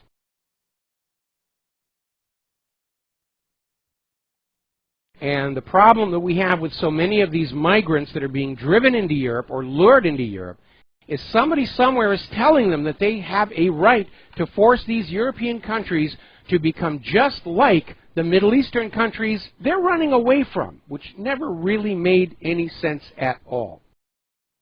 And it was just absurd. Now, speaking of Denmark, there's an interesting little article here. Came out of Zero Hedge. Is Denmark on the brink? And it's written by somebody who's very much in touch with what's going on in Denmark, starting out with how, up until quite recently, the Swedish media, pro-government, pro-left wing, had been keeping a lid on all of the out-of-control violence, crime, rape going on in Sweden at the hands of the migrants, leading up to that embarrassment last week where a Swedish politician had to admit he'd been lying about the rape statistics, and he apologized. And this article is saying the same thing is currently going on in Denmark. The migrants have brought with them a huge increase in crime, violence, assaults, rapes, and the Danish government and the Danish media are trying to keep a lid on it. All right, we're going to take a phone call here. Mike in Philadelphia. Aloha, welcome to the show. What's on your mind? Hey, Mike, how's it going? Yeah, I just wanted to mention, I guess in Philadelphia, we've got a MAGA march coming up Saturday. Yep. It actually seems that the Antifa First Amendment brown shirt Nazi scumbags are planning to attack people during that march. So, kind of... Well, you hit it right on the head. It's classic brown shirt tactics. You know, it's amazing where we seem right now headed into repeating all of the same mistakes that led us into World War II. And maybe it's just by design. They figured, hey, it worked for the Nazis, we'll just do it here and it'll work for us. Actually, in the long run, it didn't work for the Nazis. They're all gone. Nazi Germany is gone. The only Nazis we have today are people who are hired to dress up and play at being Nazis to try and stimulate contributions to various anti-Nazi charities. Yeah, I was figuring, I mean, they really only can operate if they're unknown, really, because their only purpose is to try and scare supporters from coming out and organizing.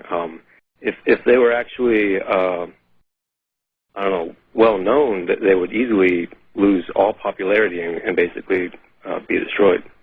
Yeah, well, you know, they strike from the dark, they hide in the dark. Anonymity is their best friend. And unfortunately, we've seen in way too many of these cases, the police are given instructions to just stand back and let it all happen. So this is definitely coming down from the deep state, creating chaos, trying to get rid of Donald Trump, trying to crush down his supporters, beat them down literally. And it's a very dark chapter in the history of the United States of America. And as I said before, it portends either a complete collapse of the federal government, the way the Soviet Union fell, or it portends entry into a new world war that I do not think this country can possibly win. Yeah, because, I mean, I was actually, when Trump was in the city, there was a lot of protests for that, and Antifa was actually there. I was actually attacked when that happened, and actually stole my glasses, which is ridiculous. But yeah, well, I mean, can I make a suggestion here to everybody who might be going to a pro-Trump rally or demonstration and you fear being attacked? Now, you need to check with the laws in your specific state. You don't want to carry any kind of weapons that can be construed as offensive, like knives and clubs and guns, but everybody can have pepper spray. Pepper spray became very, very popular as an anti-rape, whatever, and different states have different rules. Most of them require that you go through about a half-hour class on how to use the pepper spray, and then you buy the pepper spray and you just hang it on your belt. And I imagine that if there were a group of Trump supporters, and most of them had pepper spray on their belt, the Antifa people would look at that and realize it's a losing proposition. And they would go home and there would be peace. Yeah, actually, I plan to buy about 10 and then try to sell it there. The one thing I was because I mean, last time I was there, I saw them there. Because I know that they're pretty big in Berkeley. It was making me wonder if Philadelphia is actually one of their second biggest presences. I actually don't know. I'm not really paying that much attention to their membership roster. My understanding is it's the same group of people being bused or flown from location to location to location. It was making me wonder if Philadelphia is actually kind of like a contested ground, actually, that there's actually a lot more Trump support here than the Democrats kind of. I think that's true for the entire country. I think Trump had a lot more support all across the country. That's why they couldn't steal the election. And now they're trying to create this illusion that Trump doesn't have any support by going on out and beating up anybody who's standing out there with I support Trump sign. We're hearing all these stories about people who are wearing Make America Great hats. They're being denied service at various stores. Some of them are suing, and they ought to. This idea of using your place of business for a political agenda is an idea that has to go away. And I'm glad to report that the CEO of Starbucks is now having to step down after that huge embarrassment over we're going to hire 10,000 refugees. Yeah, it's actually pretty awesome because I'll walk around with my Trump hat on, and actually I'll get a lot of compliments. So, I mean, I really haven't seen it like the opposite way, but I mean, like every time I've seen like a business come out and say that they're against Trump, it's like they're always boycotted, whereas if a company comes out and says they're for Trump, they're rarely boycotted. To me, it kind of brings out like the whole fascist system into view because it's very clear that any company that would ever come out against Trump is clearly going to only lose from that. So what do they have to gain? Like, they're obviously a part of a bigger network. Yeah, well, again, a lot of these businesses are owned by people who are retired from the intelligence services, or they're still connected with the intelligence services. It does give them advantages going into business. If you go back and you read that book by Terry Reid, Compromised, Clinton, Bush, and the CIA, he says right in there, being part of that intelligence network opens up business opportunities for you. It's easier for you to get loans to start a business, mostly because the CIA wants all their assets to have some kind of a front or a cover story. And so, you know, they'll get you all set up and you got a business, but of course when they call up and say ban Trump from your place of business, they have to go along with that. What's really important to understand is even though this group calls themselves Antifa for anti-fascist, they're actually pushing a fascist agenda. Yeah. Okay. Yeah, I mean, it's almost like a battle of like I know you are, but what am I? Like this constant yelling, like stand down while they're coming to like assault you. Like it's such a basic like. I don't know, like mind game. Yeah, but I just wanted to like, I guess just let everybody know that there's a MAGA march going on actually across the country. Philadelphia in particular, I guess they've got Antifa and to show up. So. Well, get your pepper spray. We get more people to show up. So, you know, go through the training class, get the appropriate permit if it's required by your state, and just have a little pepper spray on your hip. And if the crowd has a significant presence of pepper spray, it's going to tell the Antifa people this is a losing proposition if you try and mess with them. Okay, because pepper spray is considered a defensive weapon. It's not an offensive weapon, and they really can't, especially in this day and age of skyrocketing crime in America. They really can't criticize you for having a defensive weapon like pepper spray on your belt. And I think that would be a very, very good idea. Mike, we're going to let you go here. Switch over to Carl in Virginia. Aloha. Welcome to the show. What's on your mind? Michael, every time I hear your show, you're talking about Nazis, you know. So I was just wondering, when was the last time a Nazi tried to shut your show down? You know? Well, the original traditional Nazis are all gone. Why are you obfuscating on the real issue? You know, you say, oh, we better not talk about Jews because the Jews will shut the site down. Well, what are you doing then? You're calling it the Nazis who tried to stop these people, who control our media, they control our Wait a grocery minute. stores, You're putting words in my mouth. I just got done saying the only Nazis we have today are people who are in costumes paid to pretend to be Nazis to stimulate donations to anti-Nazi organizations. You know, we're dealing with the rise of fascism in this country. That's cute. That's very cute, Michael. That's very cute. But all right, Carl, thank you very much. Okay. Obvious disruptor here. Frank in North Carolina, aloha, welcome to the show. What's on your mind? Yeah, thanks, Mike. Real quick, I was listening to the show, and you were talking about the FBI director earlier. And one thing that I did learn from Rush Limbaugh, I quit listening to him 12 years ago, approximately, after I voted for George W. Bush the second time, and that was before I was awake. But I listened to him for about 15 years. Not every day, but I tried to listen to him. The only thing that I can really take away from that is you don't ever try and appease your enemies. You don't ever try and work with your enemies. That's a losing. That's a position of weakness. You're never going to, particularly in this religious war of left versus right, progressives, these Bolsheviks, whatever you want to call them. You're never going to appease them. You're never going to make friends with them. They see anything like that as weakness. And as far as, people, the Trump supporters are going to support Trump no matter what he does. He needs, I think, not only to fire the FBI director, but if he can come up with charges, arrest him. Start arresting people all over the place, including, if need be, people inside your own camp. Because I know he has a lot of traitors in there. I would agree with that. I agree with that. I disagree with the one that Trump supporters are going to support him no matter what, because obviously my enthusiasm for him has cooled considerably. And I'm basically talking. Hang on. My turn, my radio show. Okay. I tend to look at what Trump is doing on a case-by-case basis. Some I agree with, some I don't agree with.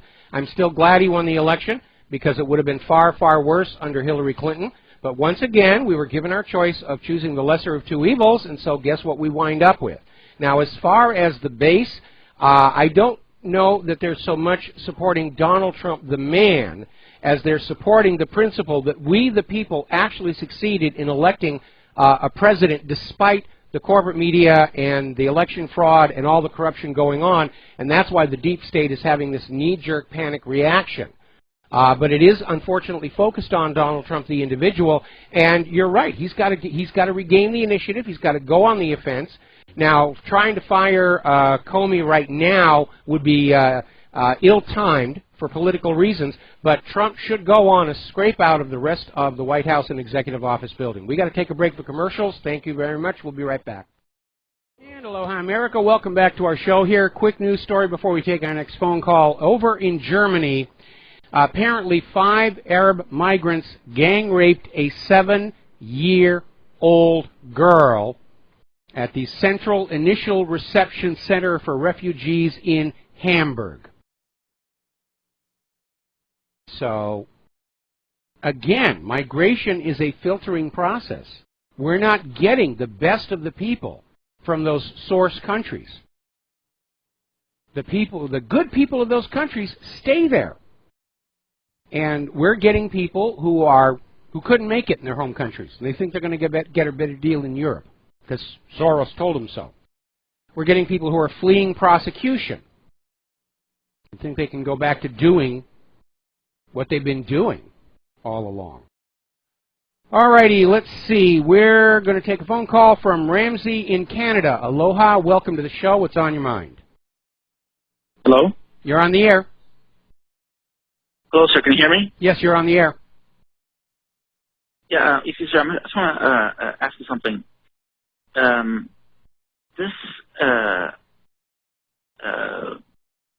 When you talk about the crime rates committed by the migrants in Sweden and Denmark and so on, you said that this happened, like this increase in crime rates happened because of when the refugees came in, or was that like since day one when they came here, like in the 70s and 80s?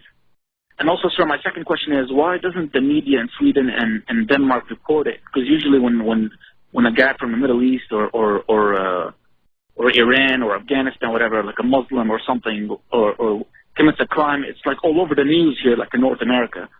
It's like front page news, but like over there, it doesn't get covered at all. So well, that's by government order. I mean, Germany literally passed a law forbidding their media from ever reporting on the ethnic identity of somebody who's accused in a crime. So all you'll get in the German newspapers is woman who was raped by suspect, and that's all it is, and you don't know.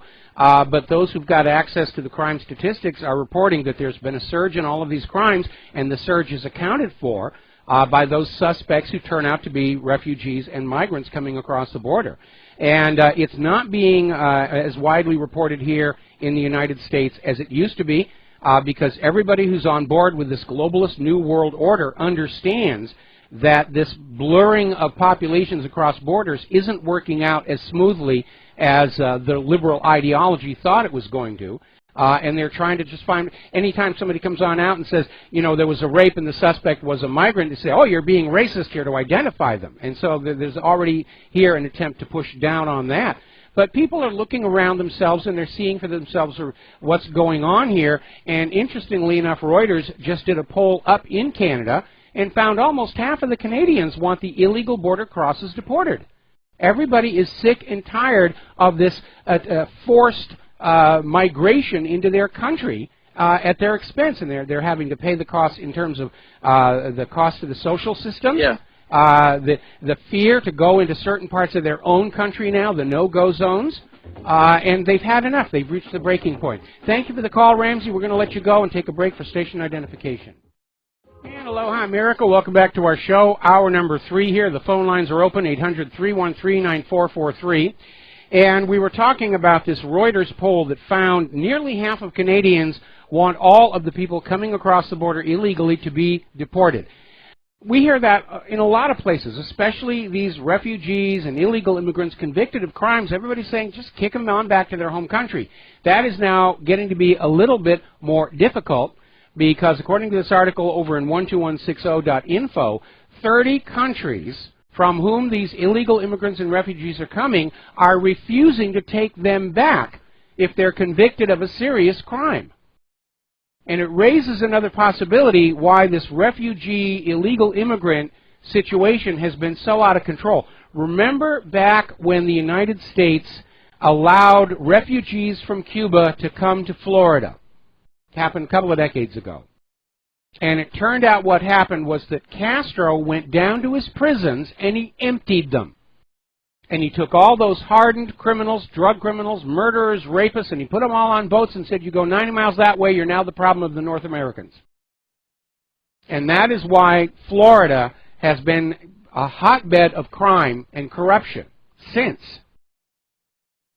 And we have to recognize the possibility that when all of a sudden Europe's borders opened up and America's borders opened up, that all of these countries like Syria and Mexico and wherever, their government said, we've got an opportunity here because we've got this huge incarcerated population of dangerous criminals that it is costing us a huge amount of money to keep in prison and feed and house.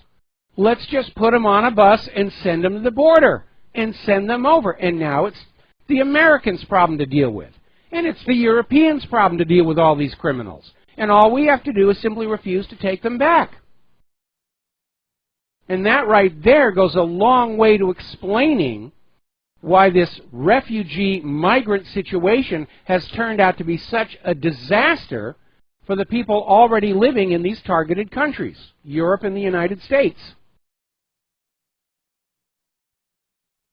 More rioting going on in Paris. Looks like a war zone. They've now got protective fences around things like the Eiffel Tower and the Louvre. Apparently the police are being firebombed.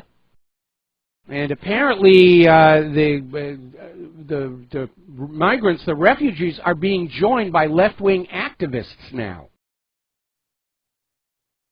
Over in Italy, there was a TV film crew that encountered a gang of African migrants selling counterfeit goods at an illegal street market, the Africans attacked the film crew. They got the footage out. Doesn't look very good. Over in Philadelphia, they're talking about canceling Cinco de Mayo because everyone's afraid of deportations at the event.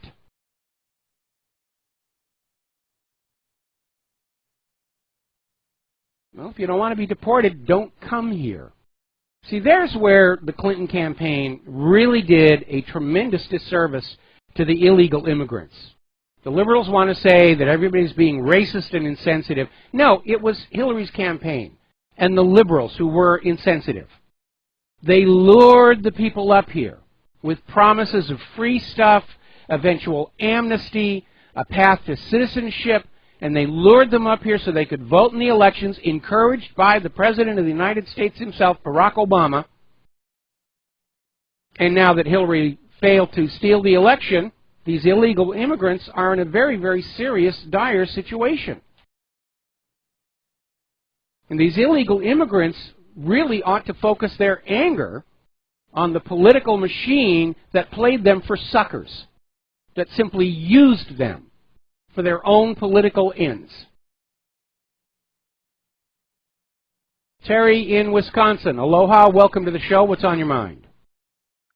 I was listening to RBN yesterday, and a guy was talking about this United Nations 71.1 resolution and how it's like they've kind of made the decision to flood all the different countries with people from all over the world. And I just wondered if you could comment on that. Well, that's a continuing part of globalism, because what they want to do is basically take all of the different people of the earth and blend them together in order to erase any sense of a regional, cultural, historical identity. Because if you're in this mass population that's all blended together, and, okay, hang on a second. I have to pick something real quick. No, because if you have a strong sense of who you are, then you're much easier. You're much more difficult to control, because you've got a sense of self, a sense of identity. And in order to make the human race easier to control, they're trying to get rid of our identity, of the icons on which we anchor our sense of self. They went after the flag of the Confederacy was the beginning. Now they're out there saying that simply wearing red, white, and blue is racist, which is going to be a real shock for the Harlem Globetrotters, who are black, very good at basketball, and their uniforms are red, white, and blue with a little gold. I mean, that's Let me ask you this. Yeah. Just when you're dealing with this United Nations, like the Small Arms Treaty, and how they were really trying to get that pushed through, and somehow it's not been, pushed fully through. Is there any way that we could combat this 71.1 to turn that around? Well, they can put out the resolution. It has to be ratified by the member countries, and right now I think they're going to have a very hard time getting that ratified and voted for by certainly the European members of the General Assembly and even those in the Security Council. So I don't think they're going to get forward with it. The reason the Small Arms Treaty failed was that it's actually aimed at personal private ownership of firearms, but it was realized that it would also seriously impede the providing of weapons into areas of conflict, and that's why that one didn't go anywhere. I was not aware of that. I'd like to say this. You're really a fountain of information. I really enjoy listening to you in Wisconsin. Well, thank you very much, and we're going to let you go here. Do a quick shout-out to our on-air affiliates just rejoining our network. Now, here's apparently another little scam going on. This is from 12160.info. Apparently, Muslim migrants have been caught taking their food stamp money, paid for by you. They go over to Walmart and bulk buy items to get that price break. Then they take them over and they resell them in their own little ad hoc stores. And so they're making money off of all of this, and you ultimately are picking up the tab.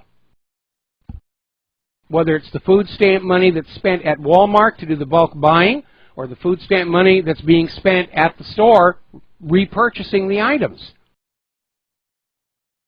we're not seeing a huge amount of ethics, if you will. And again, going on back to that idea that probably all of these other countries took advantage of Europe's open borders and the United States open borders as an opportunity to empty their prisons and get rid of their prison populations of criminals, the way Castro did when America allowed Cuban refugees to come to Florida. I think that probably is a good reason why we've seen this huge crime problem in all of these places, whether it's rape, drug running, burglary. Now, getting on back to Rush Limbaugh, and like that previous caller, I was a big Rush Limbaugh fan back in during the Bill Clinton, the first Bill Clinton year. And then when Rush Limbaugh refused to deal with the evidence of a second gunshot wound on Vincent Foster's neck is when I kind of stopped listening to him. But I'm starting to pay attention again because he's starting to come out with some things that I do agree with. And so Limbaugh, this is reported in Breitbart, Rush Limbaugh is saying we are on the verge of a genuine constitutional crisis. And he's talking about these federal judges who are trying to obstruct Donald Trump at every turn in terms of his policies, especially with regard to immigration. And Limbaugh is out there saying that, you know, they're trying to set limits on the president's power down the road. Now, current presidents are already a little more powerful than they were intended to be by the Constitution, by virtue of endless emergency measures and declaration of a national emergency for this and that, and the president has become a lot more powerful than they were supposed to be. But I do agree there should be limits on the president. And there are limits on the president's power. It's called the law. But it's one thing for judges or Congress to block the president when the president violates the law, and quite another for the judges in Congress to violate the law themselves merely to oppose President Trump. And we are seeing that on full display with this Ninth Circus Court of Appeals and all these other judges who are out there trying to claim that Trump's immigration ban violates the Constitution because everybody on planet Earth has a natural constitutional right to come to this country. It's nonsense. They're making it up out of thin air. Only legal citizens of the United States of America are protected by the civil protections of the Constitution, and frankly, they're not very good at that when you look at how openly they violate the 4th, 5th, 9th, and 10th Amendments. But to claim that the Constitution gives citizens of foreign nations a right to come here is nonsense. I dare anybody to show me that. And remember, the United States Supreme Court has already said, aliens, meaning citizens of other countries, are not protected by the Constitution.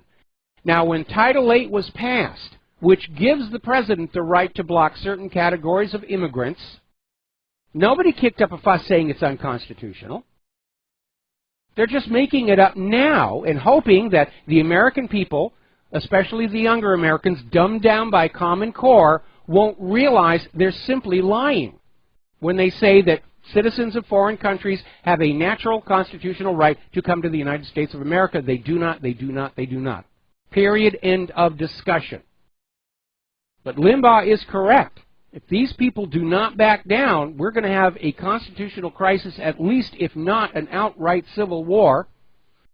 And while I would welcome a constitutional crisis to shake things up and possibly open a door for the blueprint for the new America, I don't want to see a civil war in this country. Especially because if the U.S. is still mired in all these wars in Afghanistan and Iraq and Syria and Libya and Yemen and who knows where all else, and we get a civil war in this country, the nation will not survive. It cannot possibly prevail in the foreign wars at the same time it's dealing with a civil war in its own country. Trying to remember, there was one of the Roman emperors had to deal with that. Civil war at home, foreign wars basically accelerated the downturn of the Roman Empire. All right, we're going to grab a real quick phone call here. Mark in Philadelphia. Aloha. Welcome to the show. What's on your mind? Hello, Michael. My main point of calling in is about the USS Liberty, a very interesting aspect of the USS Liberty. But before I get to that, it's interesting to note, I don't know if you guys got any Dunkin' Donuts over there in Hawaii, but what I've noticed is the Dunkin' Donuts that are here in Philadelphia, where you go in to get a simple cup of coffee, it's quite the ordeal because the people behind the counter cannot understand simple English. Yes. And what I noticed is that there's a certain particular group, which, by the way, Dunkin' Donuts are 90% of them are independently owned franchisees.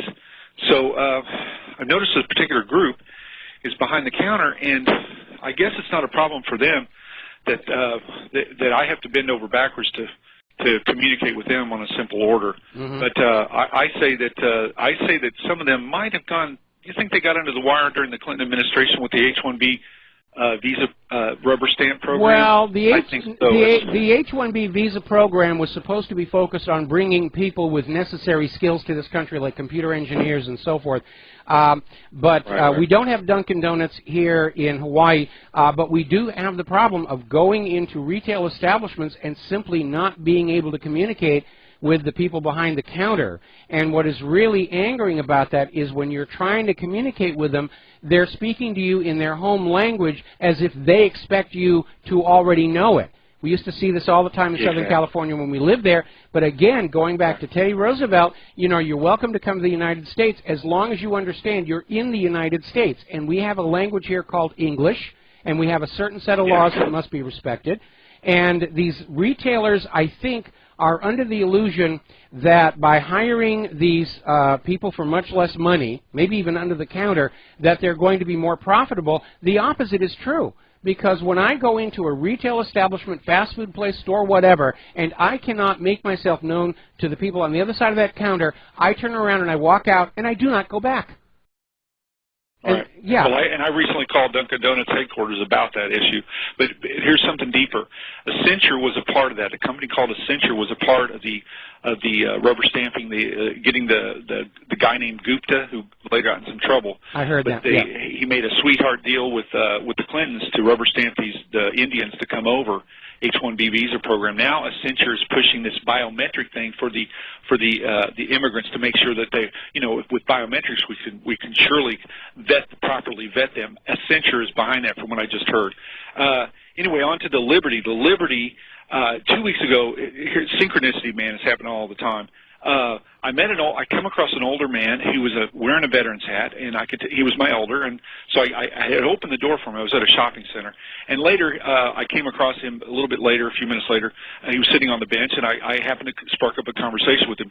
Lo and behold, this man knew about the USS Liberty. He was a radar man on another ship, on a communication ship like the USS Liberty, but he was in from mid-50s to the early 60s under even though he was in the Navy, it was a secret deal under the Department of the Air Force. Okay, so but anyway, he informed me about these ships. He said, "Yeah, I know about the USS Liberty. It was the same type of ship we had." And I said, "What ship was that?" He says, "They were leftover Liberty ships." And I said, "Liberty ships?" So the USS Liberty was also a Liberty ship. Yeah. And people may not know this, but the Liberty ships, they made a whole lot of them, and they made them really fast. Now get this, Mike, I don't know if you're aware of this. Most of them were made in about 3 to 4 weeks, but some of them were made as little as 4 days. He said.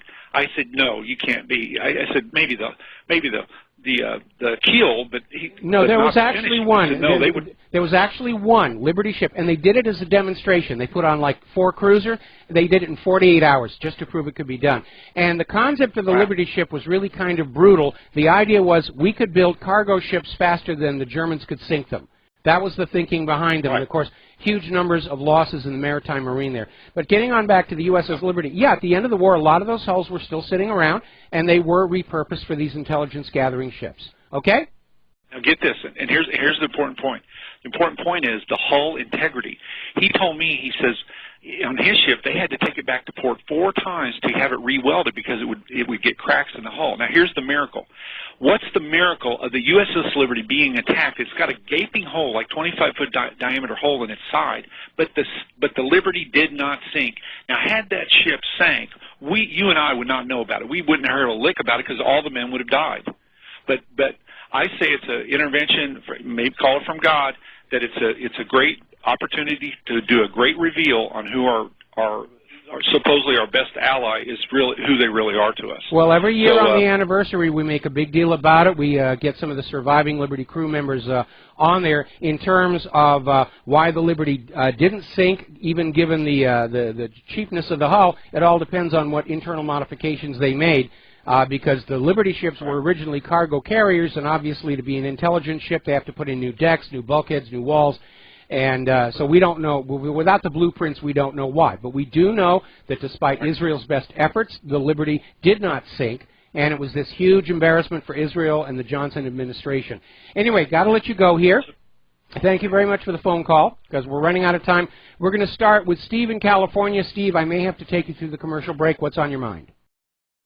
Well, I have to up what your last caller talked about, communication, how important it is, and he's ordering at a restaurant. And I'm going to tell you what I have to deal on a daily basis of trying to take a health history in an ICU from a patient's family member who speaks zero English, and I have no translators left in the hospital because they're all used up. And I have to resort to a child who understands English and Spanish to get a health history from a 10-year-old on their mother and father, asking very private questions. That is amazing that this is happening, but there are so few translators in a hospital that I actually have to resort to finding a housekeeper who understands English, who can translate for me, which is really not legal. It's ridiculous. Anyway, we have to take a break for commercials. Going to have to let you go. We'll be right back. And aloha, America. Welcome back to our show here. And just a little anecdote. Only just yesterday, my lovely wife took me out for a brunch. And the restaurant we went to, I'm not going to name who they are, but apparently the language skills there were so lacking, I got served the wrong thing.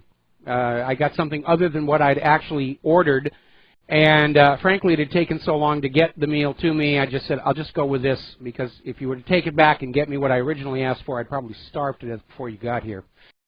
Alrighty, now then, turning to other events. Great Britain will officially cease to be a member of the European Union next week on March 29th. That will be it. And then, of course, there are all the negotiations where the EU is going to try and find some way to get their talons back into Great Britain, because nobody ever leaves the slavery of the European Union. The globalists are in a panic right now. It's all starting to fall apart. And I'm looking at that, and back to these hearings that started this morning, where they were out there screaming up, Russia's the adversary, Russia's the adversary, Russia supports Brexit, Russia supports independent nations. How could they? They're not even hiding the fact that they're trying to push forward with this idea of a one world government, one world private central bank to whom you will be a debt slave for the rest of the human race. Now, for some reason, the EU is actually meddling outside the EU, and they've been basically sticking their nose in over in the Philippines. Now, remember, the Philippines and the U.S. have lost their very previously cordial relationship when Obama went down there and tried to chastise the Philippine government for its very hard approach to the problem of drug smuggling and drug selling. And Obama literally said, no, you got to go gently on these people. You got to go gently on these people. We love our drug smugglers and drug dealers here in America. And that really brought an end to the relationship between the U.S. and the Philippines. Now the EU has been sticking their nose in, and Duterte is saying, mind your own business. You know, this idea of these globalist empires sticking their nose into other countries, it's time for it to stop. It is time for it to absolutely stop. And they're absolutely right about that. Now, I'm opposed to a one-world government for a variety of reasons. First and foremost of which is that if you have only one government for the entire planet, there are no restraints on it. If that government gets it into its head that it wants to exterminate 3/4 of the human race just so that there's more grass in front of their palaces, they'll do it. There's nobody there to stop them. Second, if there's only one government, then there's no latitude for social experimentation to perhaps experiment with a new way of organizing society that might actually be better. That was what the American Revolution did when they cast off British rule They sat down and said, let's try something new and experimental. Well, let's have a nation without a private central bank. Yeah, let's do that.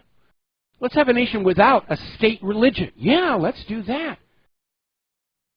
Most people reading the history of the American Revolution do not comprehend just how revolutionary the young United States was in the eyes of the established order back then. And until the established order were able to come on back in and re-corrupt the young United States of America, it proved it could work and be a better nation for its people. That's why the European money junkies hated it so much. Now then, let's talk a little bit about computers.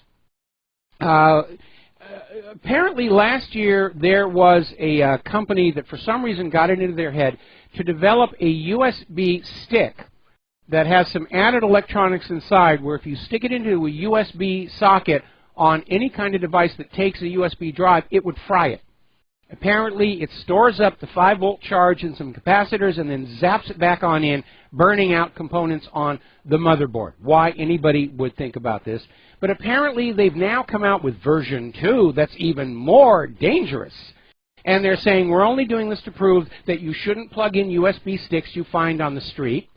And, of course, that's always good advice because one very common trick that cyber criminals like to do is plant malware on USB drives and just drop them all around the targeted building, knowing that one idiot will pick it up and say, ooh, a free USB stick. I'm going to plug it into my computer.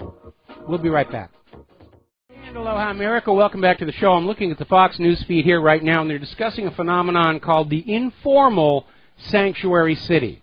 Now, as you know, anytime a mayor or a governor stands up and says, I refuse to enforce federal immigration law in my jurisdiction, they are committing a felony violation of the immigration laws.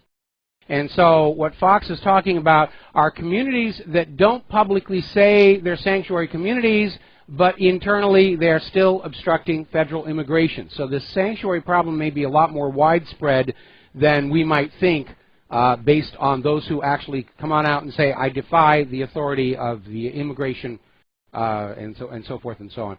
All right, let's talk about health science right now, as we tend to do in hour number 3. Story coming out of governmentslaves.info, once again talking about the Gardasil shot for the human papilloma virus. And it's supposedly the only form of cancer known to be contagious.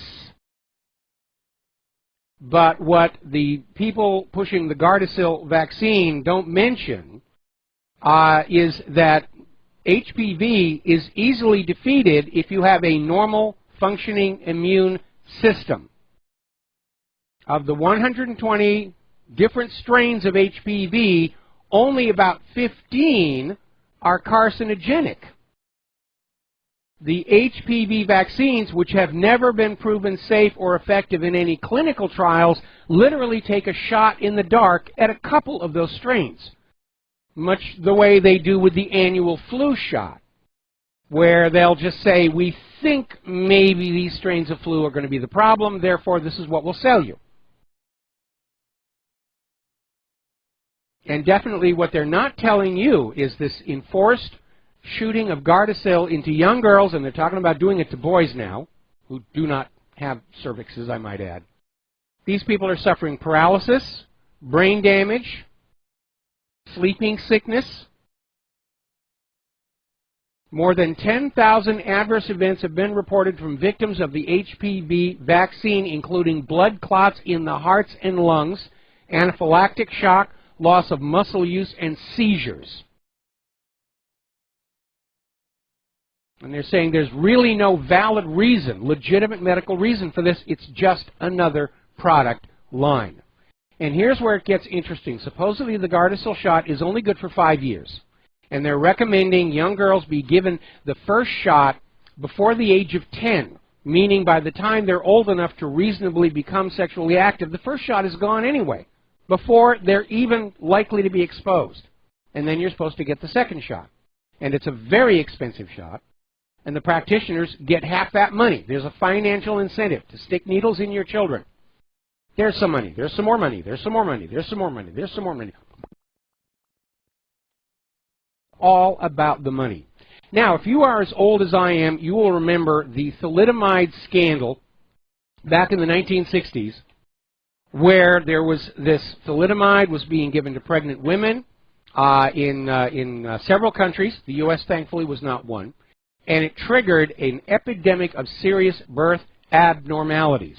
And it was a big scandal and stink at the time. Well, apparently there is a new scandal and cover-up regarding a medication called Primados. It's a super-strength hormone pill prescribed by general practitioners. And they're saying this may have actually resulted in even more birth defects than thalidomide did. Basically, they've done a study. Professor Bill Inman did a study on this and said 1.5 million women given Primados were 5 times more likely to have a disabled child than those who didn't take the drug. But it makes money. Don't you understand? It makes money. And as long as it makes money, that's all that really counts, because that's all that counts in the United States of America. Making money. Don't you love money? We love money. Certainly we do. That's why we set things up the way we have. We're going to force you to take medication. There's a whole raft of new bills in state legislatures mandating vaccines, 10, 20, 30, 40. Kids are going to look like a pincushion. But it's making money. And if your child should happen to become sick or permanently disabled, well, that's good for the economy, because now you're going to have to pay for extended supportive care for the child. See, it's good for the economy. It really is out of control here. Now, the United Nations has announced that the world is undergoing the worst global famine, the worst food crisis since World War II. And it was pretty bad back in World War II. And I think it's exacerbated not just from the war zones, not just the loss of all the available farmland to bomb craters and chemical weapons, but we've had these disasters like the Gulf oil disaster, which has toxified the seafood in the Gulf of Mexico, and Fukushima, which is rapidly toxifying the seafood in the entire Pacific Ocean. So what are they doing to fix these problems? In the case of Fukushima, there's nothing they can do. They're just changing the rules so that food corporations can feed you artificially created junk. Remember the movie Soylent Green? We're kind of getting into that territory. According to the FDA, Pop-Tarts are healthier for you than avocados. I'm not kidding. According to the United States Food and Drug Administration, Frosted Flakes cereal and Pop-Tarts are healthy food. Avocados are not, because they contain too much fat. Well, not all fats are created equal. Remember they were doing saturated versus unsaturated fats? Right now, under FDA guidelines, you're not allowed to have more than 3 grams of fat. And that means products like almonds and avocados, which have enormous health benefits, are unhealthy by the FDA standards. But Sugar Frosted Flakes and Pop-Tarts have the FDA's seal of approval. Now, a lot of this has to go back to the reality that we see these fads every once in a while, masquerading as science. Back in the 1970s, the low-fat diets were the fad, the trend. The trend is my friend. And back then they were selling the idea that the fat in your food is what made you gain weight. Now, we know that's not automatically true. And basically, even Time Magazine ran an article saying that eating butter is actually good for you. Fat is not your enemy. Your brain needs a certain amount of sugar and fat to function correctly. The fats found in nuts and avocados are very healthy for you, but the FDA thinks they're unhealthy. We know now that a large part of the obesity epidemic in the United States of America is linked to chemicals added to food by food manufacturing corporations. Aspartame, supposedly an artificial sweetener and previously a known neurotoxin, is being sold as a diet aid. But people who are drinking sodas laced with aspartame, develop a craving for real carbohydrates. And they actually start eating more. That's why the supermarkets will have these little bundled deals. There's a liter of diet soda with a big bag of corn chips. Because they know you're going to drink the diet soda and you'll eat the corn chips and you'll be back at the store the next day to buy more of it. Monosodium glutamate. There's a real problem there. There's so many people who are opposed to it that food manufacturers now have a list of almost 30 different euphemisms that they put on the ingredients list on products. So they don't actually say MSG or monosodium glutamate. They'll have things like autolyzed yeast extract. Because they don't want you to know it's in there. It's sold as a flavor enhancer, but what it really does is it scrambles the brain signal that says, I have had enough to eat. So if you're eating food that has monosodium glutamate in it, you will go on eating way past the point where normally you would stop. That puts on the weight. Then we have all of these hormones that are being injected into beef cattle and chickens. And if the hormones are not fully metabolized at the time the meat is being harvested, then you eat that as well. And your body will respond to the growth hormones more or less the same way the chickens and the cows do. So, now, as you know, not too long ago, the Canadian Broadcasting Corporation had a consumer protection show, came on out. They went over to Trent University in Ontario with samples of the chicken meat from various fast food restaurants, and using DNA testing, they found that most of the restaurants, when they said this is a chicken patty, that is in fact what you were getting. The one exception was Subway, where they had the chicken patty and the chicken strips, which both tested to be almost 50% soy protein. Subway is now fighting back, saying that their own laboratory that they've hired says it's all chicken, and they're now going to take the CBC to court, and they're seeking millions of dollars of damages, $210 million in damages, to get CBC to shut up. I think we need some third-party DNA labs to go on out and do a test. Because we've seen this before. Companies that want to sell faulty, unsafe, dangerous, unhealthy products, and then they use the courts to force everybody to go along with them. Subway lost a lawsuit last year when they talked about the foot-long sandwich, and then people went in on there with a tape measure and said, this is not a foot long. And they lost that one. I'm not going to go to Subway any longer. The last time I went there, you could taste what it was full of fillers of some kind. It tasted almost pasty.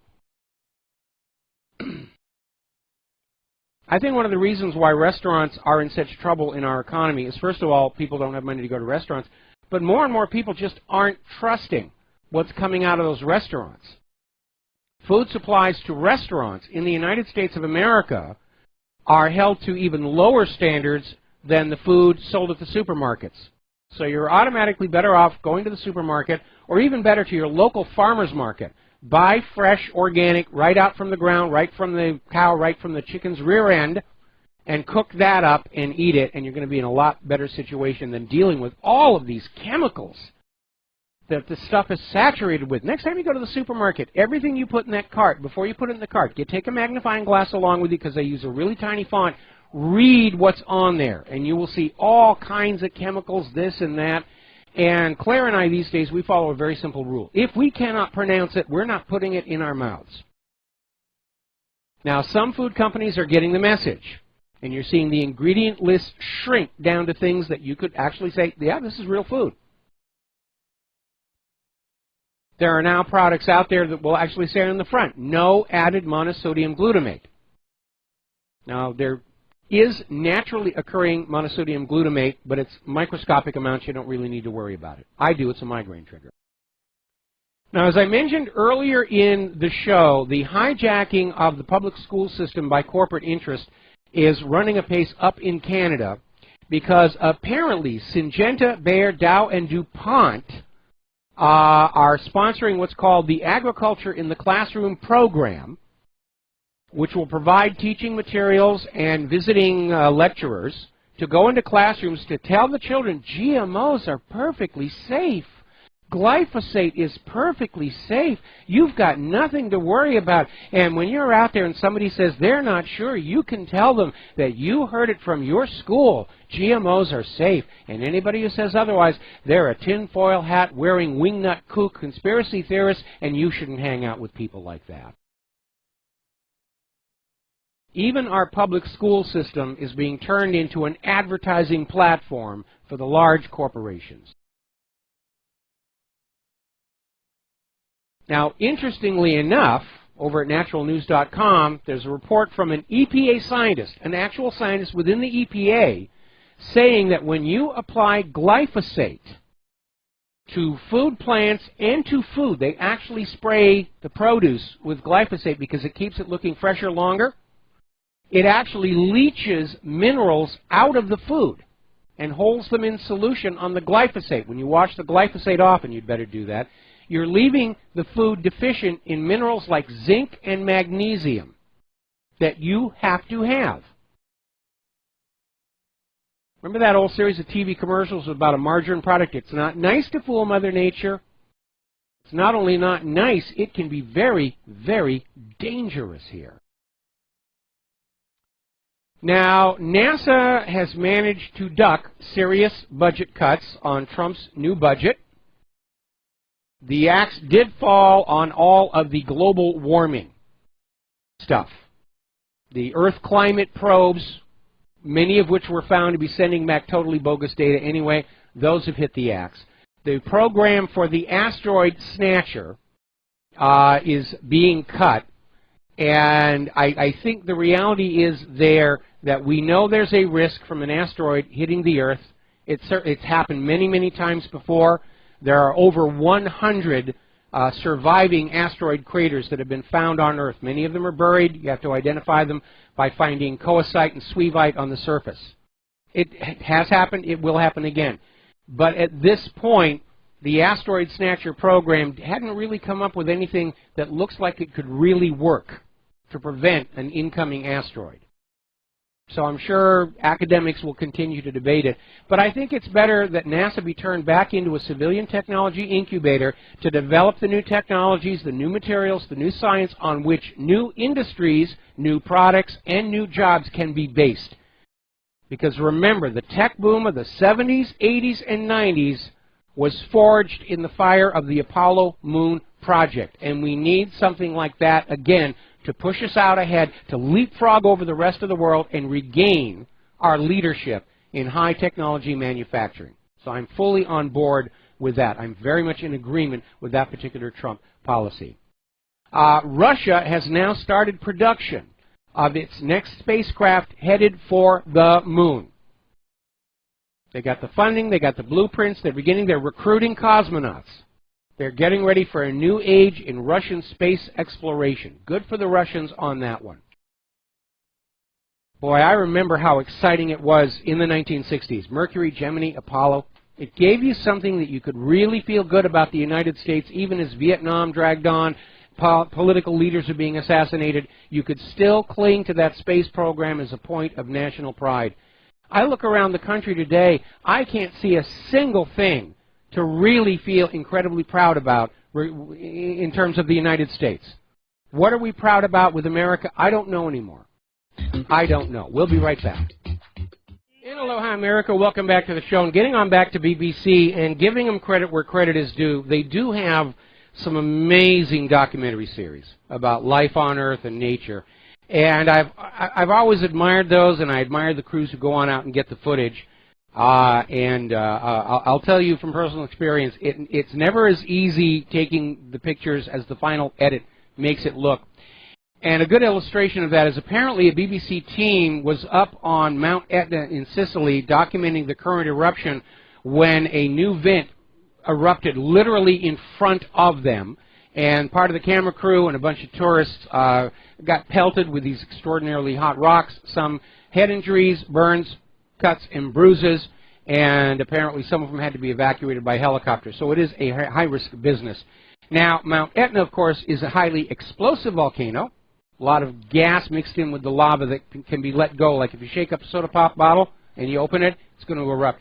Here in Hawaii, on all our volcanoes, they're not explosive, and that's why they felt it was okay to put a national park down there, which doesn't mean you should ignore the warning signs, don't walk beyond this point. But you're far less likely to have rocks thrown at you when you're taking pictures here in Hawaii. And I've shot a lot of pictures and videos down there on the Big Island. It is amazing. It is amazing down there. Now, up in Churchill, Manitoba, even though this is officially the first day of spring, they're facing another blizzard. They had one 2 weeks ago. Right now, the supermarket grocery shelves are bare because they got shopped out for the last blizzard. They haven't been able to get a lot of trucks into there because the roads are still closed, and now they have a new blizzard coming on in. Gosh darn, that human-caused global warming. Now, apparently over in Washington, the warm February triggered the cherry trees to start blossoming, and the cold snap that just came on in has just killed them. And that, of course, means they're less decorative, and, of course, without a proper cherry blossom, you don't get an eventual cherry there as well. Getting on back to the world of computers, there's apparently a new malware out there by somebody who's a dedicated Star Trek fan. They're calling it the Kirk ransomware. And they have all the Spock decryptor, Monero, the low orbital ion cannons, and I guess they're having fun, but of course, like any other cyber criminal, they're making the rest of us absolutely miserable and humiliating the FBI, CIA, NSA, who cannot seem to find these people. Now then, BBC reporters apparently presented evidence to Facebook that pedophile groups are using Facebook to communicate, and the BBC journalists who were preparing a show on this sent some of the child porn they found on Facebook to Facebook last week. Facebook turned around and reported BBC to the police for having these pictures. In other words, Facebook is far more concerned with shutting down a story about pedophilia in its website than actually shutting down the pedophilia. All right, there's the music. Time for me to get out of here. Got to do the Jim Goddard Show up there in Vancouver. We will be back tomorrow, Tuesday, here on the Republic Broadcasting Network. Until then, stay informed, stay skeptical, make good choices. Share what you know with everybody that you know. We're in a fight with the corporate media and the deep state for the future, not only of our nation, but of the entire planet. I need your help. We'll be back tomorrow. Aloha, America.